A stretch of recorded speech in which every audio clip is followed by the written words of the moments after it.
And we're live. This is a boy JC Gov. I'm back with another video for you guys. Wonderful, wonderful Premier League day. I got Ty here with me today, to break down majority of the games and what magnificent job Chelsea pull off in the later stages of the Premier League season. What a way to finish the season. Hopefully we can start the season better next season. What do you say, Ty? Yeah, big up. Yeah. I mean, the final match day, match day. A lot of the matches, all teams playing at the same time. It was interesting. Was very entertaining. I was trying to watch the four important games to Chelsea fans, or probably to a lot of neutral fans as well. Man City, Arsenal. I was watching Spurs briefly. The game got kind of boring, and then Man United as well. But yeah, it was a very entertaining. Crystal Palace, absolutely trashing us, and Villa was. I wasn't expecting that. So it's a lot. It was very entertaining. Yeah, very very entertaining. I even missed Caicedo goal to be quite honest. If I didn't even see it. It was beautiful, man. Beautiful. That's not what happened when you're trying to watch multiple games. I was watching like 7 games like at one time because I got everyone phone in the house string right around me and the TV and I was all over the place. uh, Yeah, but what you think about let us we talk about Chelsea first before we even talk a little bit what do you think about the send off that they give Thiago Silva? yeah, it was it was beautiful. It's a bit bittersweet. It would have been nice to have send him off with at least winning a trophy this season. But the whole narrative around Silva, he's always been a case of a lot of fans were probably didn't buy into signing him because of how old he was at that time. And I mean, he came in, he became a player that I guess many fans can consider a legend because he's come on, he showed his leadership. He's been what some people call a Rolls Royce of a player, and he's actually come in and he's made a good impact. But I liked the way that he was sent off, the whole banners coming out, and him applauding the fans before the game, and after the match, the whole SNG. It's very emotional. It's been like that from yesterday as well with the Chelsea women team. But yeah, it was a good send off, and I'm happy we won the game because, and I will go into that as well, because the match it became difficult in the latter stages. But I'm happy we were able to send him off by winning the final game of the season. And yeah, what you said is well said because for me, I know a lot of people wouldn't say put him as legend because of the short term, that he's here. But for me, it doesn't matter if he in the place for 1 year, 2 years. It's the dedication that you show and the effort that you put in.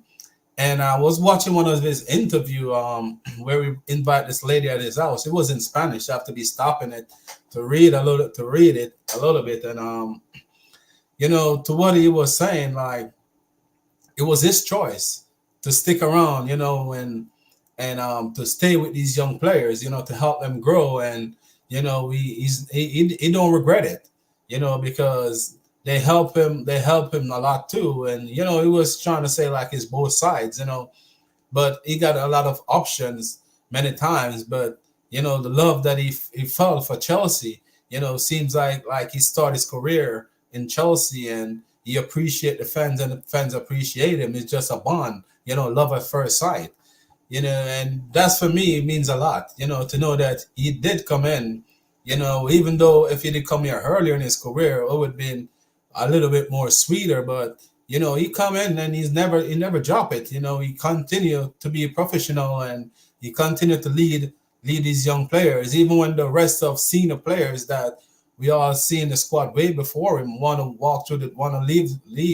He always want to stay. So that to show you that for me, I put him in a legend. You can categorize a legend in many different ways. In my part, you got Frank Lampard and John Terry. That's legend of the legend. But for me, he's a legend. Is we're not gonna find a lot of players in these modern day. want to commit themselves to a club, or die for the club or die for the badge or the fan, like how Thiago Silva come here for 4 years and do. So, my hats off to him, like he did, do all he can. And I really appreciate it. Yeah, yeah, that's true because I mean, yeah, and I know a lot of people they would want to be more cautious with the ranking of him because I mean they will a lot of people say that he's joined and he's been at the club for a short period, but if you look at it, I mean what he's done, and as you mentioned the whole interview that he did, the leader. I know obviously the language barrier would have been a problem, and if, not really sure how much of his English got better over time, but the whole communication, him leading by example, obviously the narrative in itself, it's the whole essence of his debut being the way that it was, mistakes that he would have made, and then he probably made some mistakes throughout his period. But I mean, on paper, and I know a lot of people say the game isn't really played on paper, or it isn't played on paper. It's still good because he was at the club for 4 years, and at the end of it, or around 4 years, he he still ended up winning 4 trophies. So in a sense, he didn't come and he played an important role in those trophies being won, and he played a role in helping to help the players, especially the younger players, Reece James and Badashile and Chalobah, those players. Even Rudiger said that Silva has helped because Silva would have assisted in Rudiger improving and coming up along with Tuchel, helping Rudiger to get back his career to the way it was before. So Silva has left an impact on a lot of the players. A lot of the players have nothing negative to say. They've always said they look up to him, and he's supportive. He helps them, and I think that's one thing that we'll miss because him leaving it signifies the end of a particular era in football as well. I mean, obviously, he would have gotten the opportunity to play against players like Lampard and perhaps John Terry, and along with others. But the whole essence of it is that with him leaving, some level of mentality also goes because that mentality of the old regime, it's not really common in the new regime. And the whole essence, like you said, of him coming to the club and it being such a short period in comparison to other players who would have left, who were there from they were a kid, or when they were younger, when they were just starting to establish their careers. And the fact that he fell in love with Chelsea, and I mean that's what happens to a lot of the players. A lot of players, as soon as they come to Chelsea, or in most cases, they fall in love with Chelsea. I don't know what it is, but as soon as you become a part of Chelsea, you cannot leave without being at Chelsea forever. Managers are like that, players are like that, even coaching staff and all that. They always have that attachment to Chelsea. It epitomizes the impact that Chelsea can have on the players and on any person that comes in. So yeah, but yeah, I mean, Silva, to me, he's legendary. He's legendary as a footballer in general. And I wish him the best as he goes back to his boyhood club. But it's good. He gave us a lot of memories that we cannot forget. A lot of nights, Bernabeu, clearing the ball off the line, and all of those things. There's a lot of things that if you look back, it's beautiful moments, it's positive moments, and despite his age, you couldn't tell that he was that old. Or I don't want to say like that, but you couldn't tell that was his age based on how he played, the movements that he made, and all of that. So it's a good way for him to leave. Yeah, and that to show you how much he loved the club because his wife and his 2 kids seems like they're gonna stay back in London, and he said because he want to come back, and be a part of Chelsea.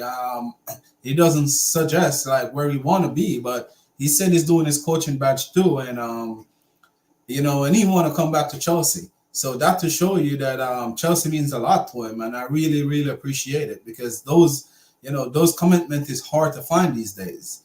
And when you think about Thiago Silva, if he come back as a coach, probably in the youth team, probably start off in the youth team or whatever. But do you think Thiago Silva will be like a good manager in the future?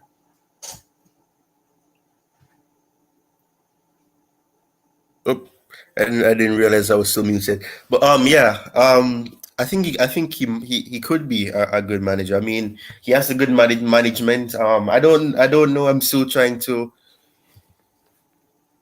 decide on if what was said about him helping to give the halftime team talk for the Aston Villa game and him giving ideas. I don't know if I should completely believe that, but I mean he has he's vocal. He leads. So those are traits that you need. The whole tactical aspect is very important. If he's a case where it's like a defensive coach or something like that, I think he'll be excellent in that because he's able to help the younger players help, give ideas because he's from that old regime. As a manager, you can't really say that because the sample size as to what he can potentially do is small. But in the capacity as one of those defensive coaches, I would say that he could perhaps help that.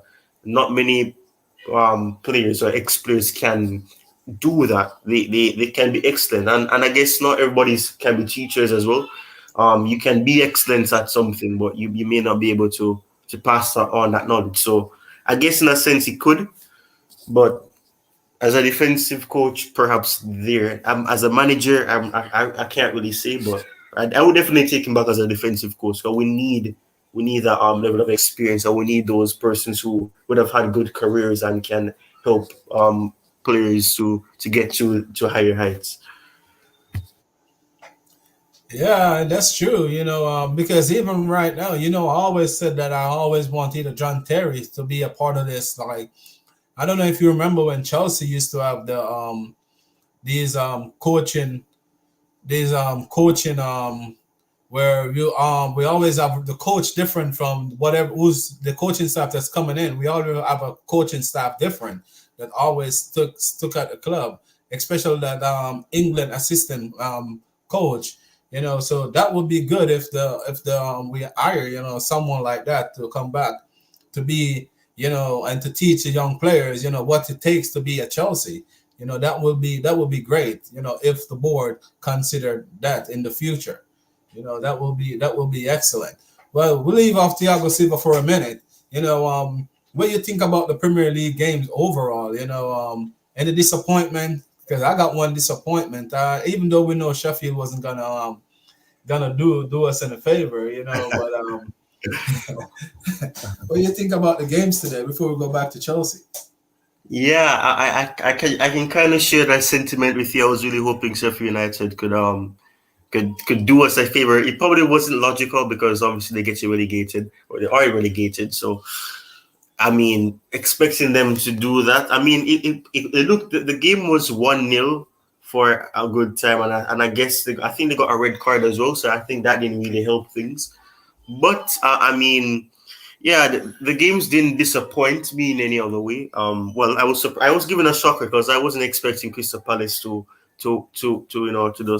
to mop the floor with Aston Villa, scoring the amount of goals that they did, and Aston Villa not really responding effectively, to really, explain in a sense why they're in Europe, not Premier League, Champions League per se. I mean, they've had a good season in general, but in the latter stages of the season, they started to slip up. So, I mean, the matches were very intense. Newcastle's game was good. It was a high scoring game. Brentford looked like they were going to come back at one point. I mean, Man City winning the Premier League. The game started off well. Foden scoring the first 90 seconds. West Ham giving the fans some sort of hope. Arsenal Everton game was very tight for most. So I wouldn't say that the games were disappointing. They were very entertaining. Obviously, it could have been better in some matches, but I mean it was the final match day. A lot of things were already decided. I think those clubs would have been relegated already decided before this.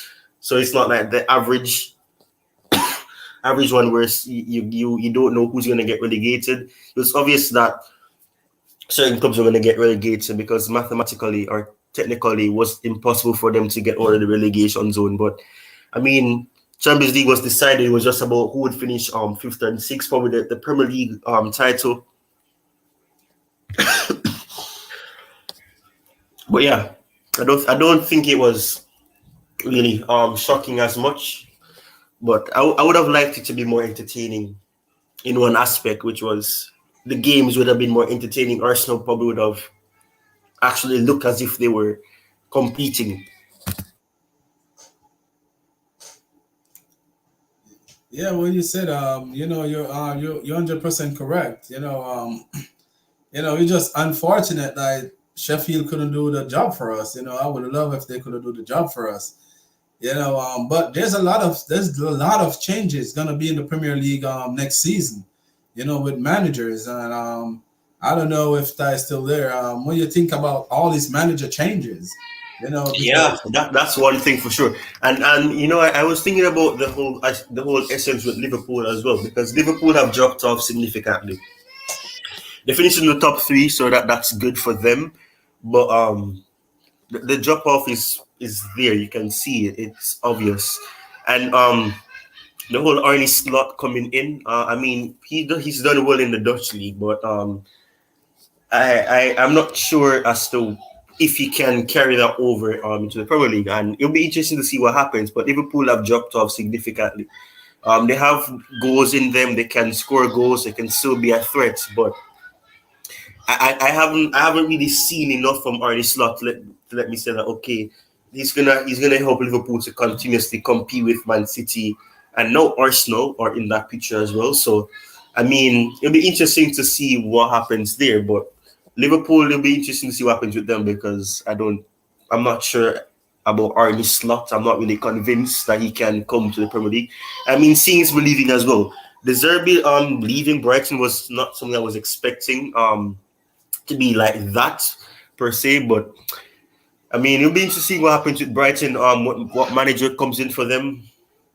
Uh, who else is there? Ten Hag may be leaving as well. Pochettino, his future isn't really clear at the moment. But yeah, a lot of manager changes, a lot of differences, and I like the path that the Premier League is going on. It's not as clear, or it's not, you can't predict it, because you have to see what happens, and I think that's when leagues are competitive. That's when it's entertaining, not when it's a case where that these teams are the traditional top six. And us, despite the way that things ended with Aston Villa, I'm happy to see that there's another team that could have come in between the traditional or historical top six to make a difference, and to show that a lot of the teams that are below, they can rise, whether it's one-off seasons or whatever. Wolves did it in the past. Newcastle have done it in the past as well. Last season. So the whole manager changes. It'll be interesting to see what happens with those clubs that are going to get new managers, because I think a lot of them, they're trying to build on it. A lot of the clubs are trying to tweak their objectives for seasons that a lot of the teams want to finish higher in the table. So I like the new pathway, and I like the new era, the new tenure that the Premier League will be going through. But the whole manager situation will be interesting to see what happens. And as you were saying about it, you're 100% correct, because if you notice, like right now, Pochettino supposed to be right now the second most experienced manager in the league. By if you put for qualification wise, and because Pochettino right now will be like the second behind Pep Guardiola, because David Moyes is leaving. Klopp is leaving. De Zerbi is leaving. Even though De Zerbi is not being in the league as long, that long, but he's in the league way before even Mikel Arteta. So he got a lot of Premier League experience. So let us see what he can do next season, if he can capitalize, on all these changes in the top. Because I'm gonna touch on one team and get your take on it. What happened with Crystal Palace? As in the way that they've picked up in the latter stage of the season, or you mean overall? Yes, like the way they reborn, like they're reborn, like it's a Yeah. different team. Yeah, I mean, I would like to say that it's somewhat of a manager bounce, but I mean, the way that they're playing, it looks as if, I mean, a lot of the here's the thing. Roy Hodgson, he's a good manager. Obviously, he's he's one of those managers who when he was at Crystal Palace, he helped to ensure that they weren't really in the relegation conversation. But things some at times I think there was some issues as well in terms of the way that he was setting up. I think his approach was a bit archaic in the latter stages. So I think having a new manager come in, he's completely revolutionized the Crystal Palace team. Obviously players like Olise, Eze, and Ayu and other players, they were showing that they had capabilities. They just needed somebody or a new manager to unlock it. I know the freedom that they play with, the approach and the whole setup, the movements and the approaches of, not just relying on Olise being wide, focusing on the midfield area and the central aspect of it, that helps it as well. So I think with Roy Hodgson, it was always a matter of hoping that the fullbacks would connect well with the inverted wingers and all of that. So when you have a manager like that, and I think that's one of the reasons why Aston Villa lost in the first one, they lost, because they're accustomed to the Crystal Palace of trying to attack them wide, but they were also using that air because and funny enough, you on paper you say that Aston Villa have a better midfield, so they lost the midfield battle against Crystal Palace. That's one thing, but to be honest, it really is impressive. With Glasner, I think his name is. He's coming. He's absolutely changed. It took him a very short time to help them. They were amongst the conversation on if they were going to go down, but he's gotten a lot of points for them. He's coached a lot of tight games. Obviously, they would have managed to. I think they lost a few games, probably drew some games as well. But I mean, it really is surprising. But I think the whole change of the approach helped them because a lot of those players are being stifled by Hutchinson's desire of trying to get it mostly on the wide. And I think a lot of managers do that. But his approach is where it's tight space, and a lot of the demands is that you have to have the wide players being the important aspect of the way you approach teams, and that becomes predictable over time. And that's something that I think happened. Yeah. When you say that, you're 100% correct. I'm gonna go to the next one that I really, really want to, talk about too. Is it's Aston Villa, because we all see what Newcastle done last season, and this season when they go to the Champions League, you see the big drop off. That really happened. So, do you think like Aston Villa, can continue on what they build? Because in the end of the season, you can see where they tailed off. For the last 5 or 6 or 7 games, you can see a little bit of tail off. Like they have run their course. Do you think that Aston Villa can manage to be in Champions League and compete for top four in the next season? To be honest, I don't really see it because, and as you said, in the latter stage of the season, they started to drop off, and I think what tends to happen in that era is that when you have achieved something to the capacity of getting Champions League, complacency starts to creep in. So obviously, it became a situation where they were not going to be challenged by Spurs. Mathematically, it became impossible for them to finish below Spurs. And when it's a case where even at some points they were, I wouldn't say they were in the title conversation, but they were very close in the middle aspect of the Premier League season. I think one of the problem is that they were running on a lot of adrenaline, and I think a lot of that was evident in the way that they were moving and the approach that they had, the whole movement. And in all fairness, Emery is a good manager, but at the same time, that tends to happen. The latter stage of the season, he tends to mess up. That I'm not sure why, but that's something that's always happened. Even when it was at Arsenal, that tends to happen. So you would see him manage to manage that team and coach the team in a way where they compete for a good aspect of the season, but when they reach the latter stages, that's when things start to crumble. But I generally think that, like you said, the whole situation that Newcastle had, that is something that I think could happen for them as well. I don't really. They'd have to invest heavily in the future, because the competition that's in the Champions League at the moment, it's if they don't have if they don't have the depth, which is something that Newcastle didn't have, they're going to have an issue. And I think that's why Newcastle didn't get far, and that's why they struggle in the Premier League, because a lot of the players that they had eventually left. A lot of the players that would have assisted them in getting to Champions League and performing the way that they did last season. A lot early in the season, they were lost. Injuries crept in. Obviously, one of the midfielders got suspended from playing as well. So those things played an integral role in that as well. So you need the depth, and I don't think Aston Villa have the depth right now.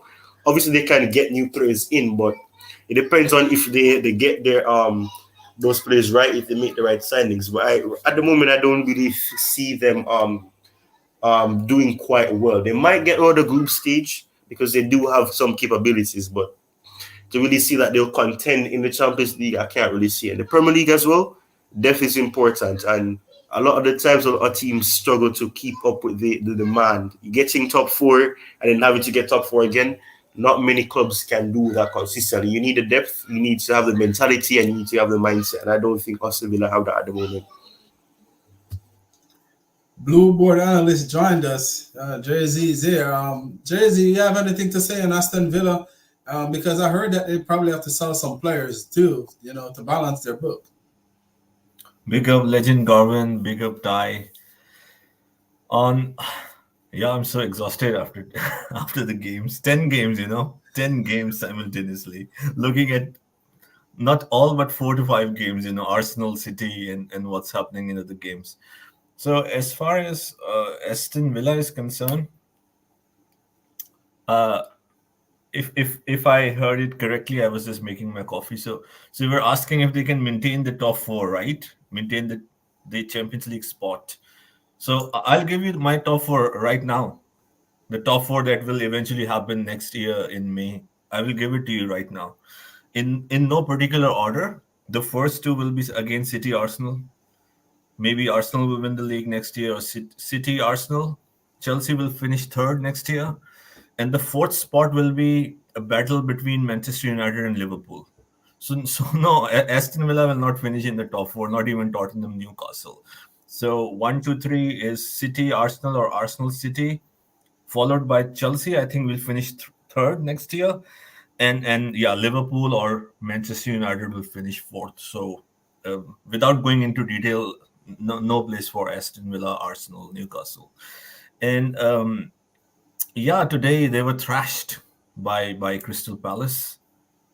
So, but anyhow, it was just one game, and Unai Emery already knew that they have secured Champions League, so he gave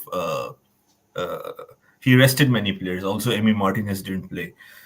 So as far as Champions League competition is concerned, it's a knockout competition. It depends on the recruitment. If they can keep their key players, including Emi Martinez, who will be very important in the Champions League. Champions League would depend on of course, luck of the draw. Who knows what their group will look like? It could be an easy group, right? It could be an easy group, so they can qualify for the round of 16, and from there onwards, anything can happen. We have seen a lot of clubs winning the Champions League with relatively easier draws.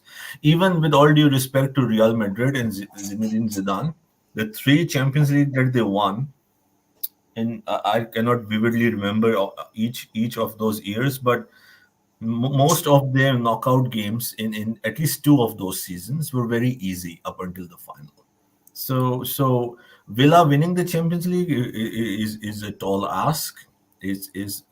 I won't contemplate that, or I don't see them winning the Champions League, but they can make it to the round of 16, and then the luck of draws would define how they can further continue.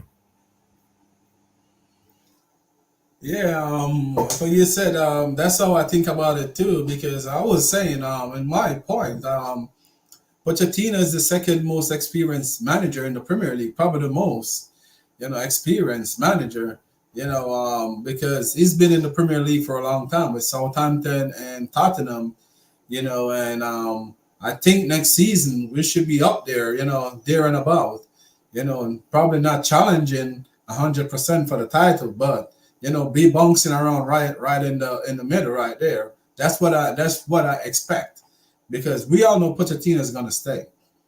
So we know for a fact that he's not going to So walk sorry to away. cut you.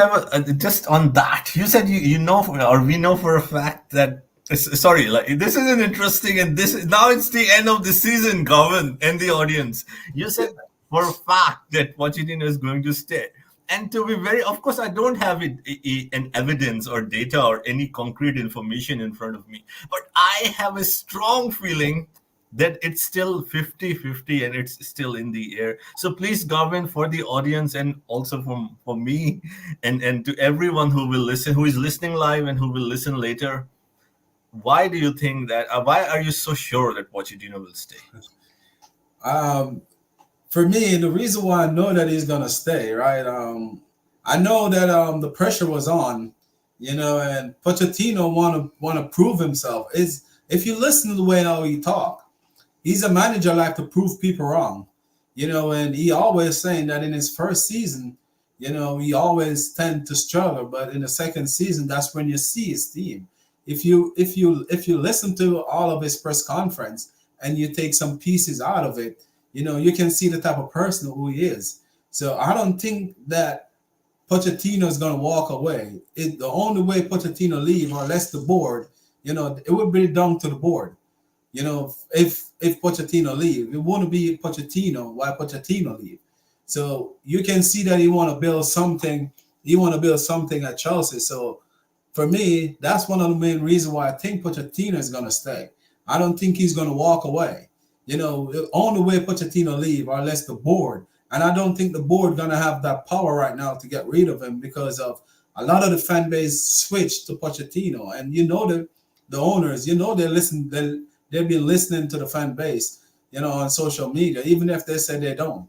I see where the marriage changed right there. So for me, Pochettino is going to be here, and he always saying he's planning for preseason. So I think Pochettino is going to be here, 100%.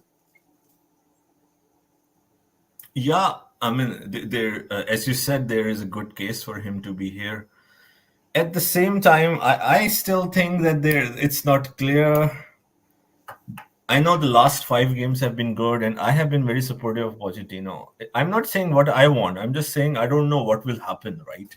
I don't know what will happen.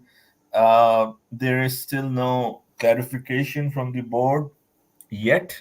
And I think the next 48 hours will be very important.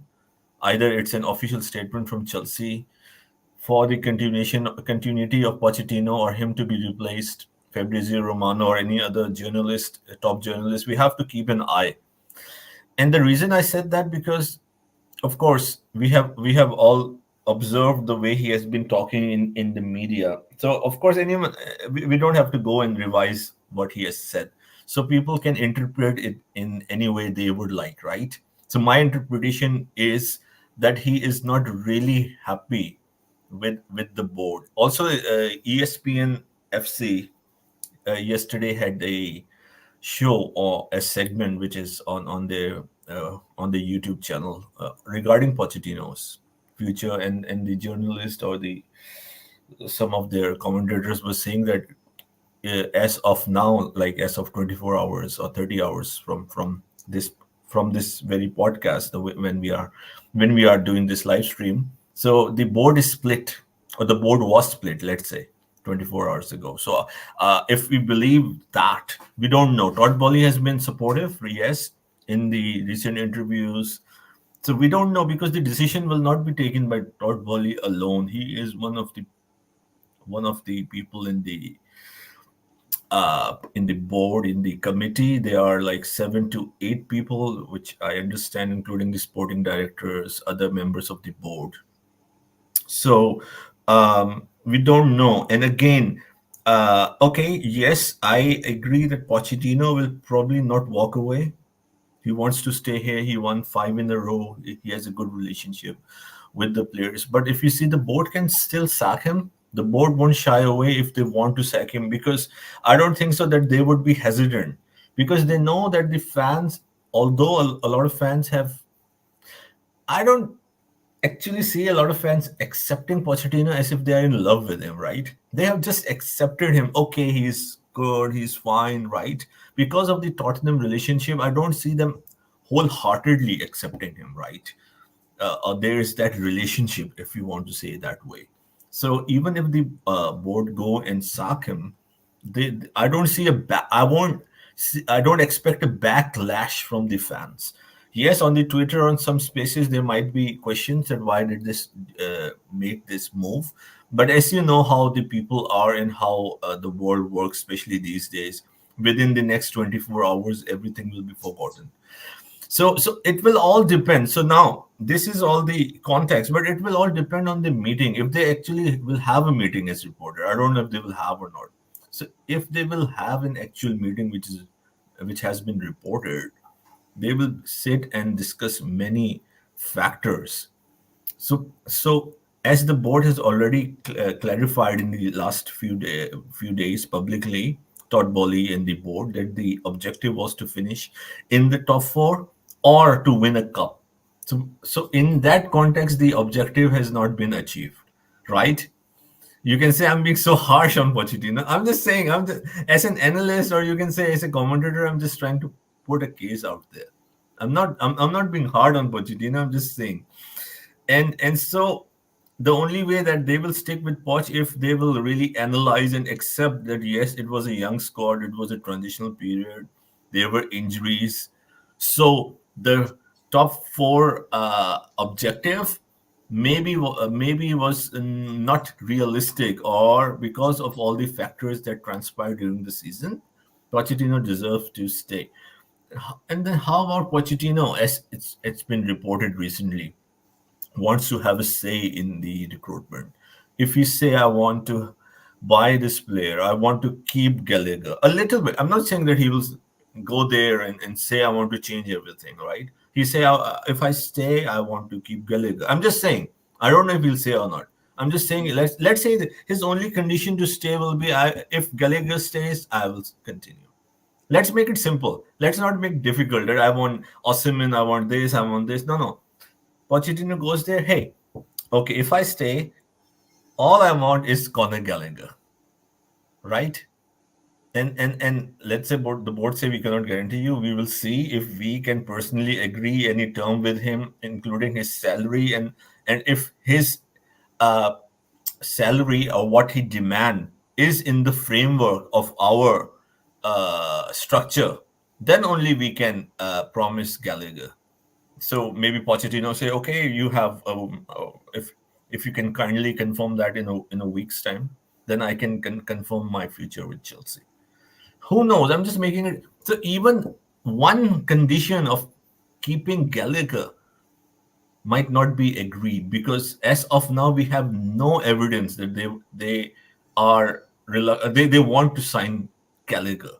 Even if they want to sign Gallagher, his 150 to 200K per week salary it is in the air. They might not agree to that, right? They might want to keep Gallagher, but they might want to keep Gallagher, let's say, at 100 or 120K per week.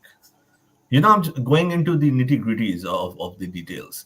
And let's say if Pochettino, if he is a complete yes man, yes, he's staying, I'm saying. He's going there. Everyone is saying, okay, everything is good. Everything is great. Breaking news, I have just heard the players will down tools if they sack Poch.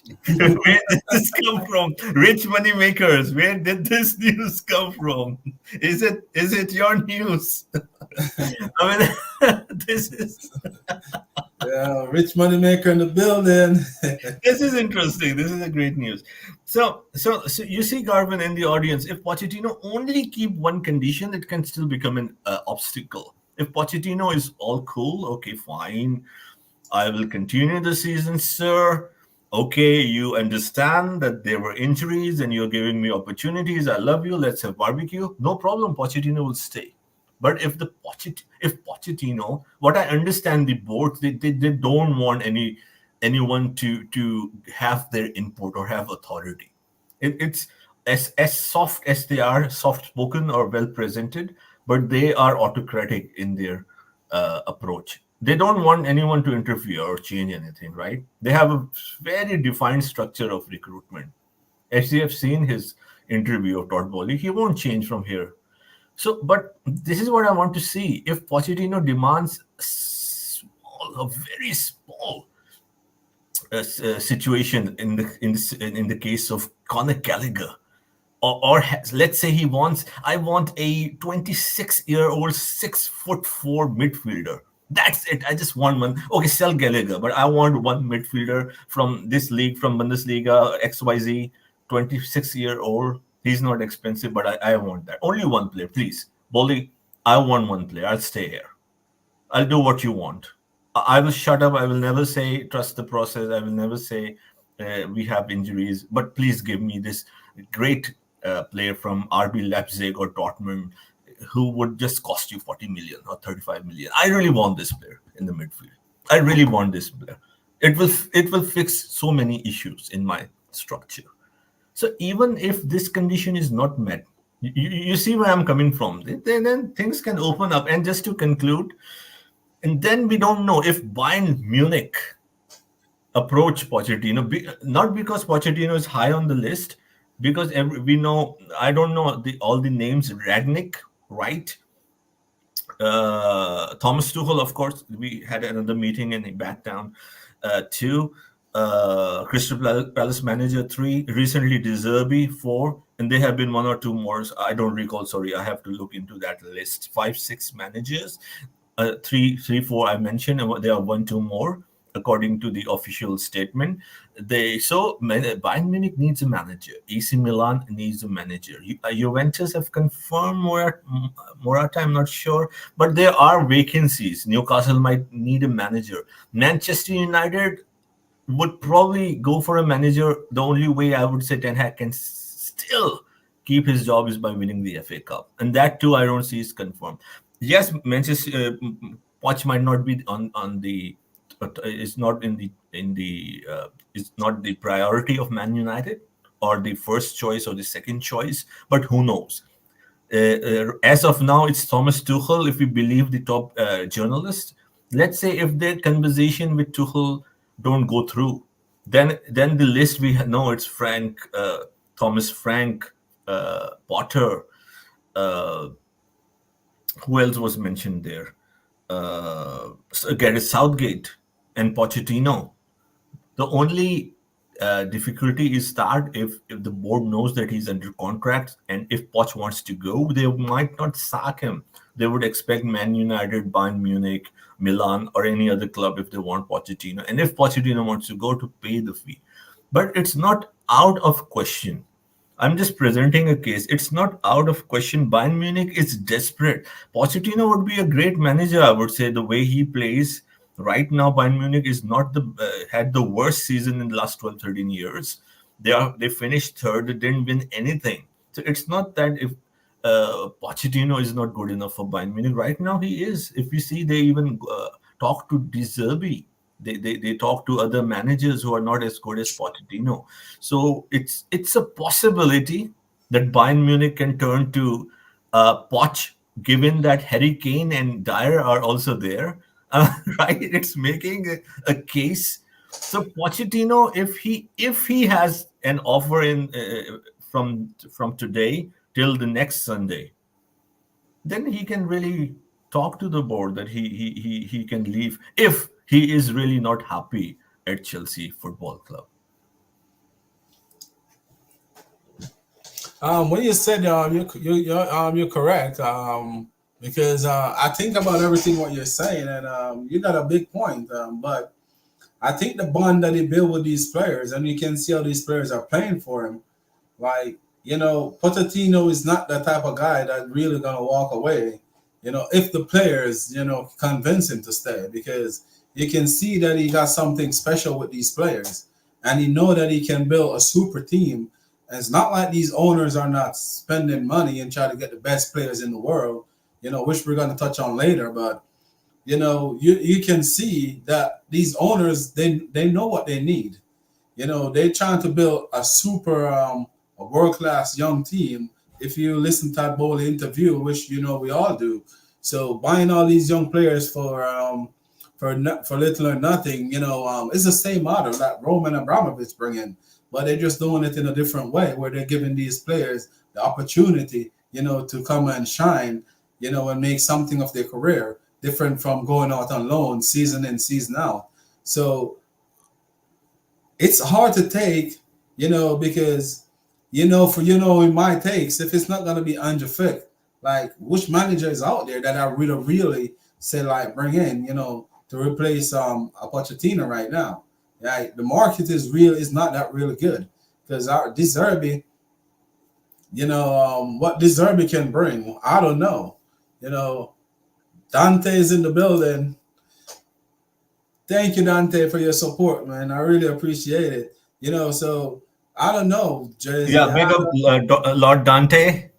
Lord Dante is a proper Chelsea's one of the biggest, like I can say, Chelsea fan. Always, anywhere he is with his family, work, holidays, he is supporting, and a great fan, and a advocate for Pochettino to be sacked.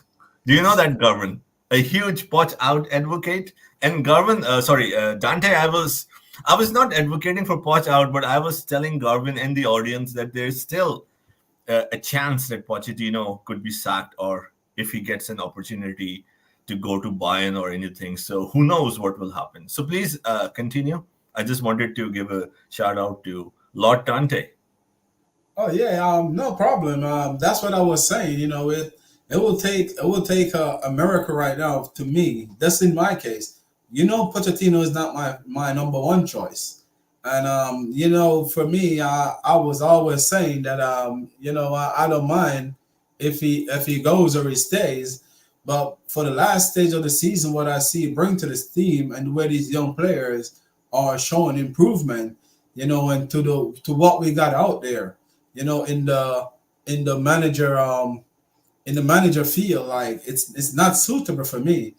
Thank you, Dante. I really appreciate it. It's not we don't got a lot to choose from.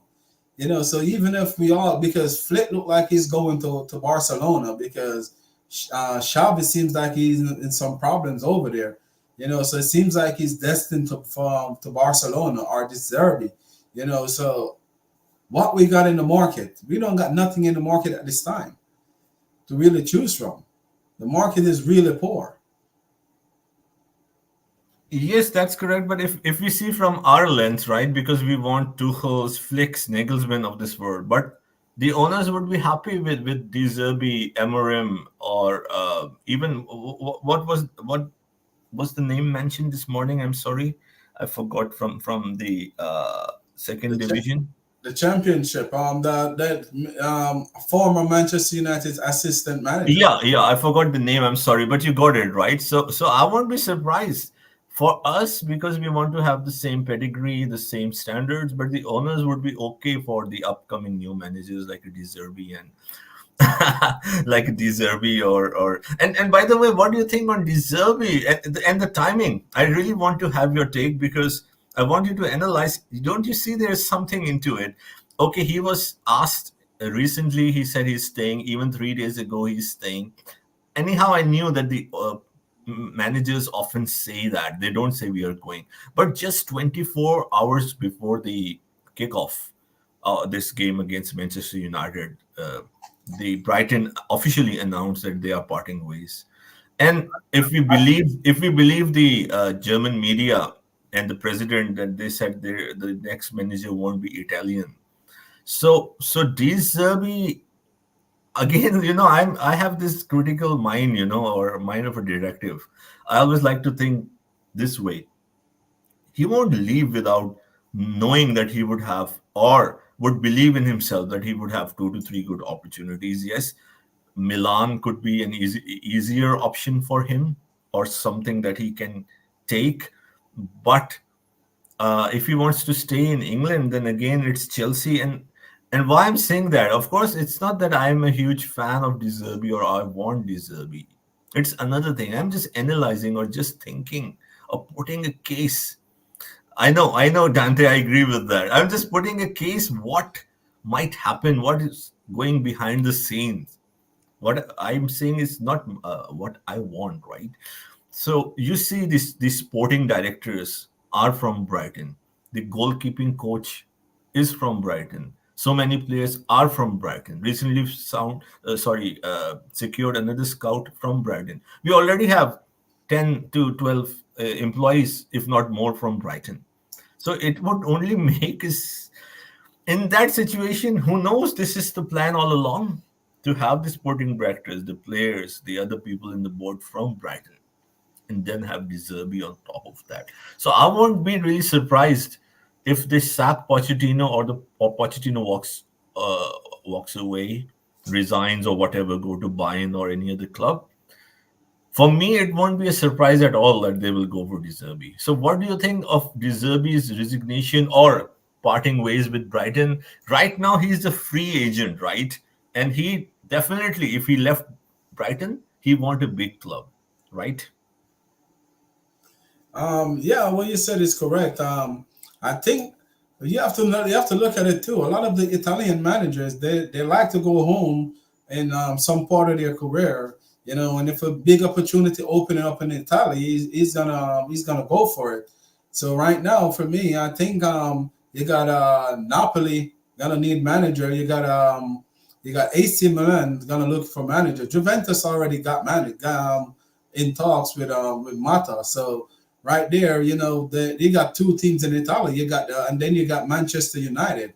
For me, I think De Zerbi gonna go to Manchester United, and the reason why I think that De Zerbi is going to Manchester United, they did put De Zerbi on the short list to replace Pep Guardiola, and that was coming from the new Manchester United board. That Omar Bravo, I can't call his name correctly right now. I don't want to mispronounce his name. It was a big advocate of De Zerbi to go to Manchester United to replace Pep Guardiola. So I think that Manchester United, honestly, sometime next week, don't be surprised if you heard he's going to Manchester United or Bayern Munich. I think that's where he's going to go. I don't think he's going to Chelsea, to be quite honest. Yeah, it's a possibility. You're right. I think for Manchester United, if they sack Ten Hag, which they should, I would say, Tuchel, De Zerbi, yeah, I know right now. It's strange. We are putting Tuchel and De Zerbi together for the contention of Manchester United. I know Tuchel had a very bad season. It was an awful season to forget. But of course, as I say, one season won't define him. So yeah, Tuchel, De Zerbi, maybe Potter, if the news or the reports are correct. So it would be interesting. And even Newcastle had a good finish, although they won 4-2. But there are a lot of reports and rumors that maybe they would like to, for their evolution, to go to the next level or to challenge the big boys eventually. Of course, that's the plan for the new owners, the Saudi owners, I believe. Yeah, the Saudi owners of Newcastle. So they can go for a new manager. It could be a De Zerbi going to Newcastle. Even Mourinho was mentioned in few reports recently. But there is no confirmation if they will change Eddie Howe. But if I have to predict, I'll say Newcastle will part ways with Eddie Howe as well, and go for a new manager. So as far as Barcelona is concerned, the last time I checked the report, and it was yesterday evening, so I didn't check today. It was mentioned. Of course, it's a drama, and the state that Barcelona is right now is very funny, I would say. Not funny for their fans, but for the other people or the rival clubs or someone who has no association with Barcelona like me. I don't have any association. Yes, I love Messi. I watched Messi like everyone in his prime days with Barcelona. But apart from that, there is no relationship. So the club has really fallen down to where they were in Guardiola days, even before that for decades. And so from I think from 2015-16 until now, the last 8 years, and especially the last 4 years, the club has collapsed. And even though it's, as I said, I have no affiliation with Barcelona, but in a way, it is sad to see the mighty giants Barcelona, the top three club in the world, as far as the fan base is concerned after Real Madrid, Manchester United. They're the third biggest club even today. So they have fallen down commercially. They have fallen down with corruption. They have fallen down. They cannot attract big players. They cannot pay. They had to let go of Messi. So what I'm trying to, I tried to cover the situation of Barcelona. So the original question, or sorry, the original point that you were mentioning was Xavi is going to go, and that was the news for the last 48 to 72 hours. But now, what I last checked is that they are saying he's staying. So what's your update? And this is looking like a mess. So I won't believe until they will either he will stay or they will replace him. It is looking like a mess right now. What they were saying, they wasn't happy what he come out and say in the media about their financial problems.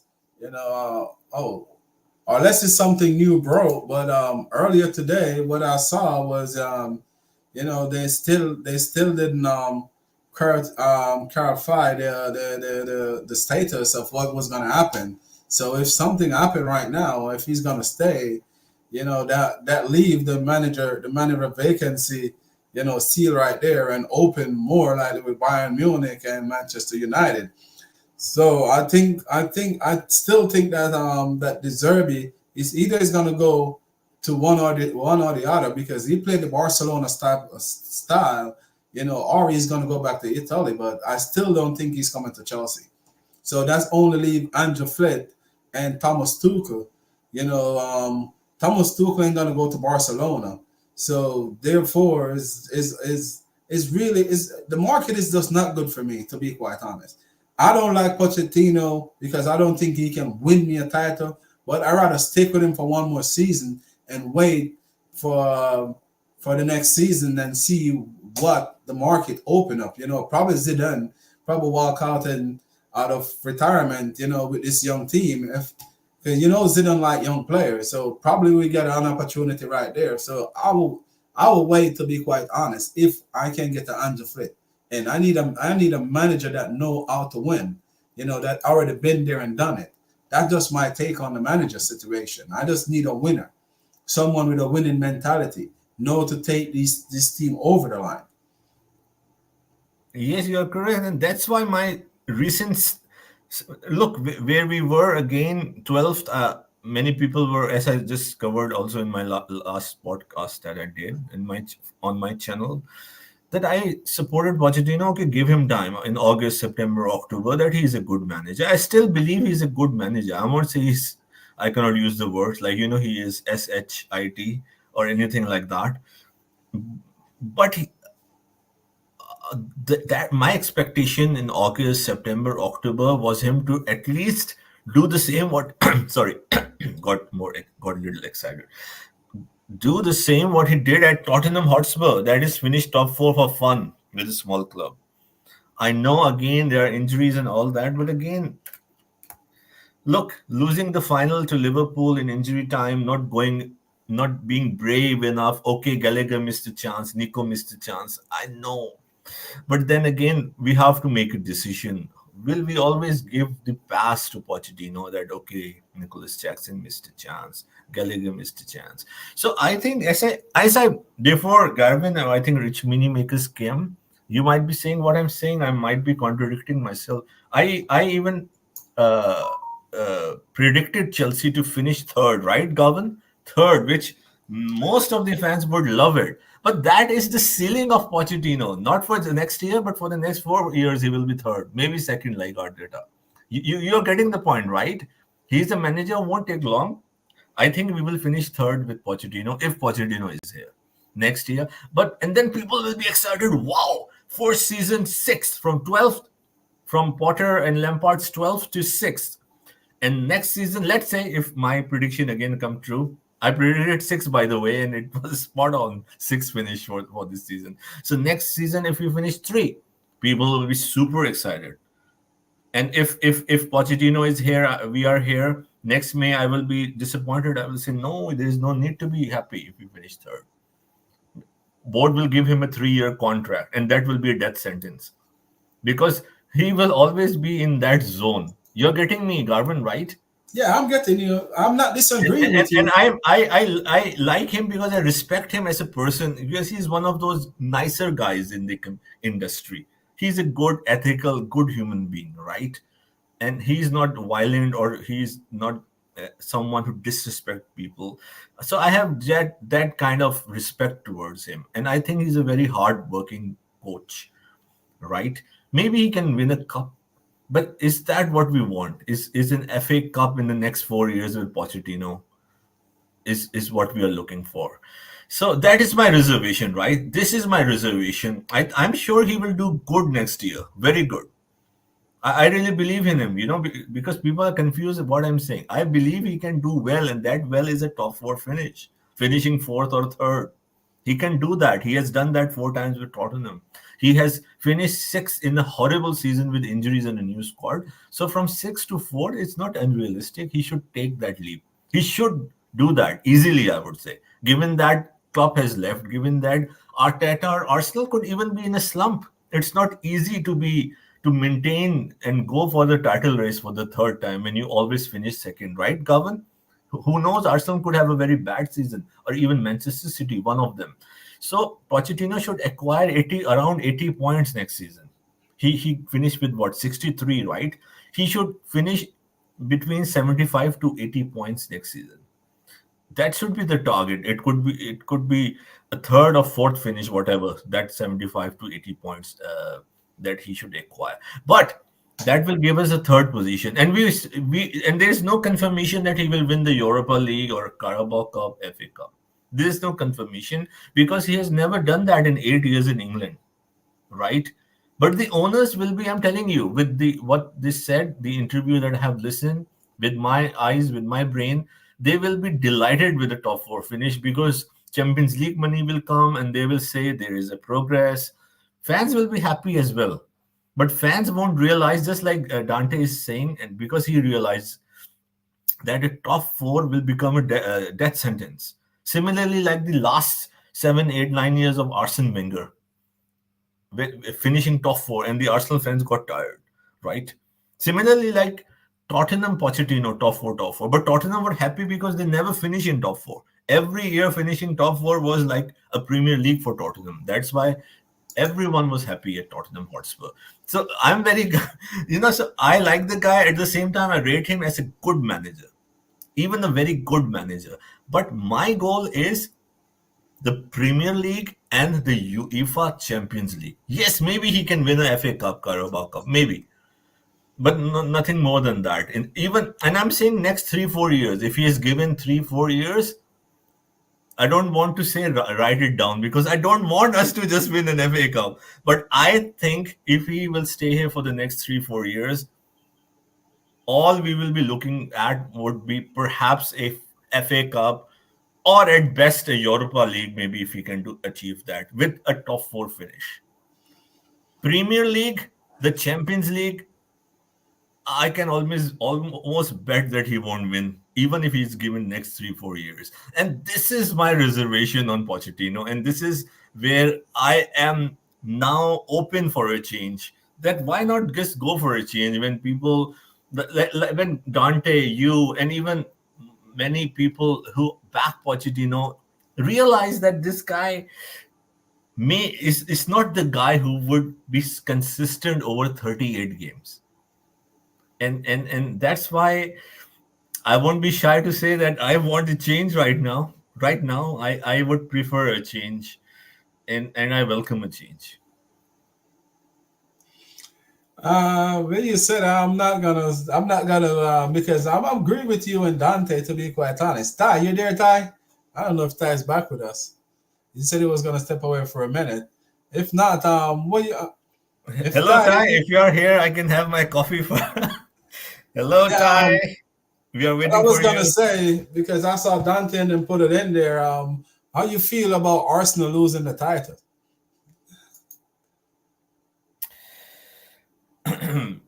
uh, eh, of course, I felt happy as a Chelsea fan. Dante is saying that's not true. Rich Poch knew the job. he was signing on for. Okay, so it's important to read our comments of the audience. Yeah, Jerry Z has been set free. I have. Trust me, this Pochettino bug, I don't want that. And because, I have supported him in the start, and everyone is for the last many months, weeks, talks to me or come to me that I'm a pro Poch, like I'm a die-hard Poch guy. So, and now I want to make it clear. No, I don't want that. I don't want that. Enough. So, and I support. Even if De Zerbi comes, even if Ole Gunnar Solskjaer come, this is me. I will support them. You understand? Supporting is different because they are representing Chelsea. So I won't sit here and say Ole is here, so let's hope we lose. So that's another thing. You understand what I'm saying, right? Even if De Zerbi come, I will cry, whine for a week or 10 days. But then I will say, okay, De Zerbi, let's see the positive of De Zerbi. This is me, right? So back to your question about Arsenal. So of course I was happy, but of course I was more invested. I was looking at our game, also keeping an eye on Tottenham, but of course that was done when they scored the second goal. I was just checking the score. So I was only watching our game on live television, but rest of I was not looking at other games. Like you do, many people can want to do that. But when Chelsea is playing, I just watch Chelsea. So I not for a second I changed the channel. So I watched all the 90 minutes plus stoppage time of Chelsea. But yes, at the same time, I was checking on the internet or live score or different website to just see what's happening after every 5-10 minutes. So Arsenal losing is good as a Chelsea fan. It's great because we don't want they are one of our biggest rivals along with Manchester United, and you can always count Fulham, West Ham as local rivals, right? So, but on the other hand, at the same time, I'm not too happy with Man City winning, if that makes any sense. It's not that Arsenal didn't win, the other choice gave me any happiness, because 6 wins in 7 years, it's getting boring, to be very honest, if I have to be very honest. And again, all the charges, we don't know if it's on merit, if they have done their work correctly, then fine. But I have reservation if all these victories have they been achieved with ethical standards and integrity. So as much as I am fine with Arsenal not winning, I'm not happy, or I'm not, you can say, content with City winning either. So it's boring right now. Of course, we have discussed the league is very competitive, but now City winning again and again and again is not fun for me anymore. So how about you, Gavin, on Arsenal not winning the league? For me, I was celebrating, sliding on my knee and everything, because I work with some Arsenal fans. So if they win, like, imagine I'm walking into work tomorrow, So I send them that picture that I put in the group chat. I send it to all of them. Let they see that Shell gas trophy that they left. So it was a little bit of joy for me, a little bit of banter towards the Arsenal fan. It's something that it's hard to know that City win 9, gonna win like 4 in a row for the last 9 years. I think they win it was 7 times or somewhere in that bracket. But for me, I wouldn't complain. I wouldn't complain, to be quite honest. I take it as a joy. What a goal by Caicedo too. So I take it as a joy for me to see Arsenal lose and to finish above Manchester United. That's something that I always saying all along when I said we're gonna win the next 5 or 6 games. I always have faith that we're gonna win. So for me, like, to finish ahead of Manchester United is a joy, and to see Arsenal having lift the title is magnificent. Yes, of course. It's not that I'm sad that Arsenal didn't win. I'm just saying that I'm happy. I'm content. Of course I'm a Chelsea fan. Why would I want Arsenal to win? But if you understand the argument that the other team is not necessarily a team that I like, Man City, I have no affiliation towards them as well. So and the most important thing, as I said, is their the cases that are pending that we don't know is having me ask the question, you know. So because we know that Man City is, as far as commercial aspect or their organization is concerned, is still a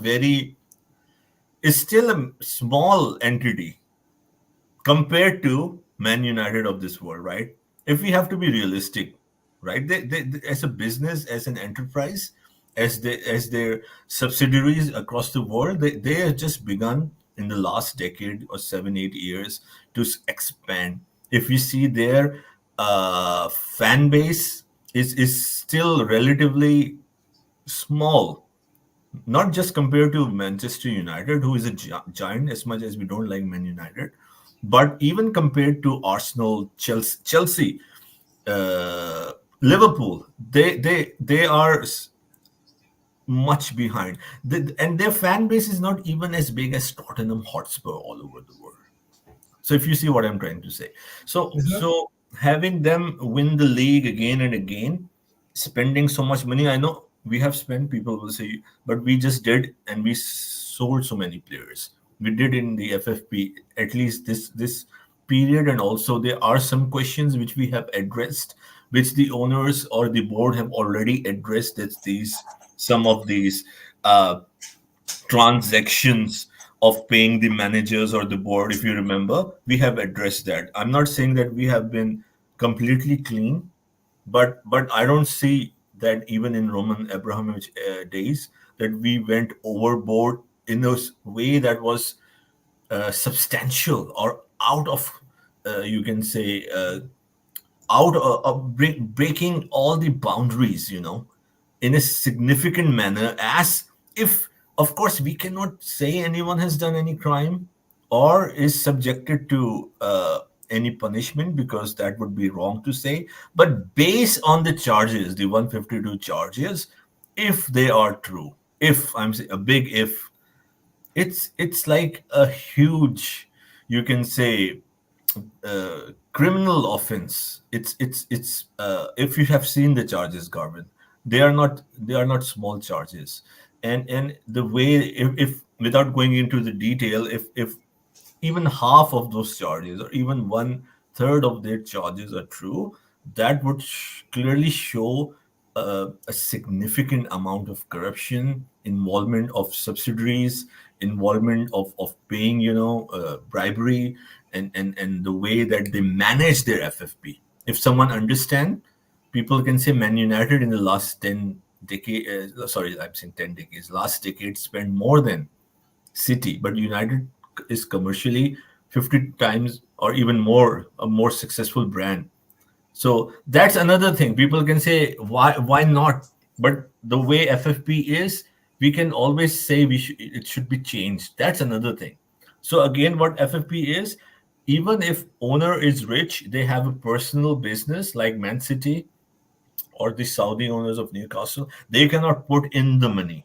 They can only put in the money as much as the organization, that would be Man City or Newcastle, right, are generating income through their merchandise, TV sales, sponsorship, XYZ, whatever venues there are. So Man City do not make revenue in that context as Manchester United, Arsenal, Chelsea, Liverpool, even Tottenham Hotspur, Aston Villa. Man City, of course, I do not know the exact number. If you have to, Man City could, as I said, is near Tottenham Hotspur in the commercial. Not near, is lower than Tottenham Hotspur.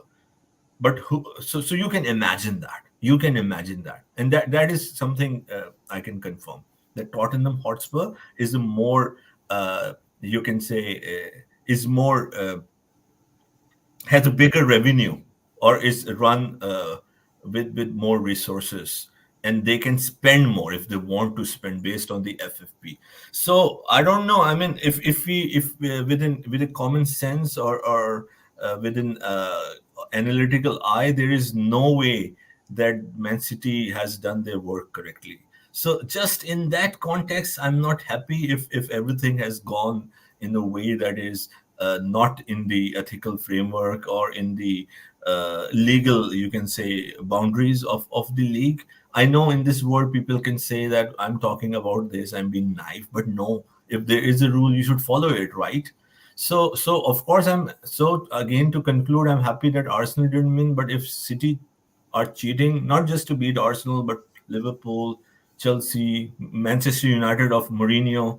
As Mourinho said, if the charges are proven right, Mourinho is still anticipating to get the 2018, right? 17 or 18 league win when he finished second. 18, sorry, yeah, 2018, when he finished second to Man City. So in that context, I'm not happy. I want an answer, and I hope we get the answer in the summer. We don't want the season to start, and we don't know what happened with City. So I think City is, so again, I cannot blame them. It will also be unethical for me to completely attack them or accuse them of something which we don't know happened.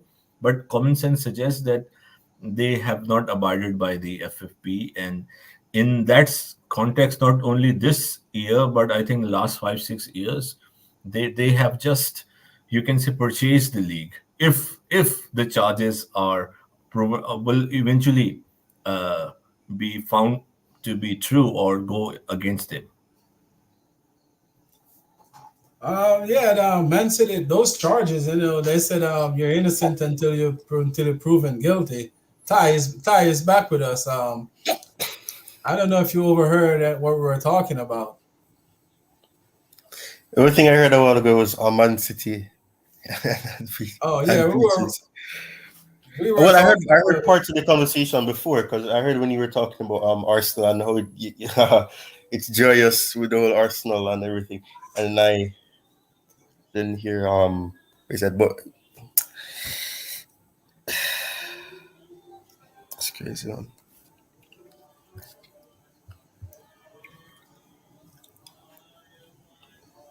Yeah, you can go, Ty. Like, what do you think about it? Because I'm glad that Arsenal is like, I couldn't stand if they win it, honestly. I was hoping they wouldn't win. I kind of well obviously when City won against Spurs, that gave the confirmation that they were going to win the league. Mathematically, that's the only thing that really kept it alive, quote unquote, for Arsenal. But obviously, it was going to be decided. City weren't going to get to that final hurdle and mess up. And even then, the most they would need to do is get a draw, and they would still win the league. But I mean, the whole London argument on if London is blue, London is red, if London is white or whatever.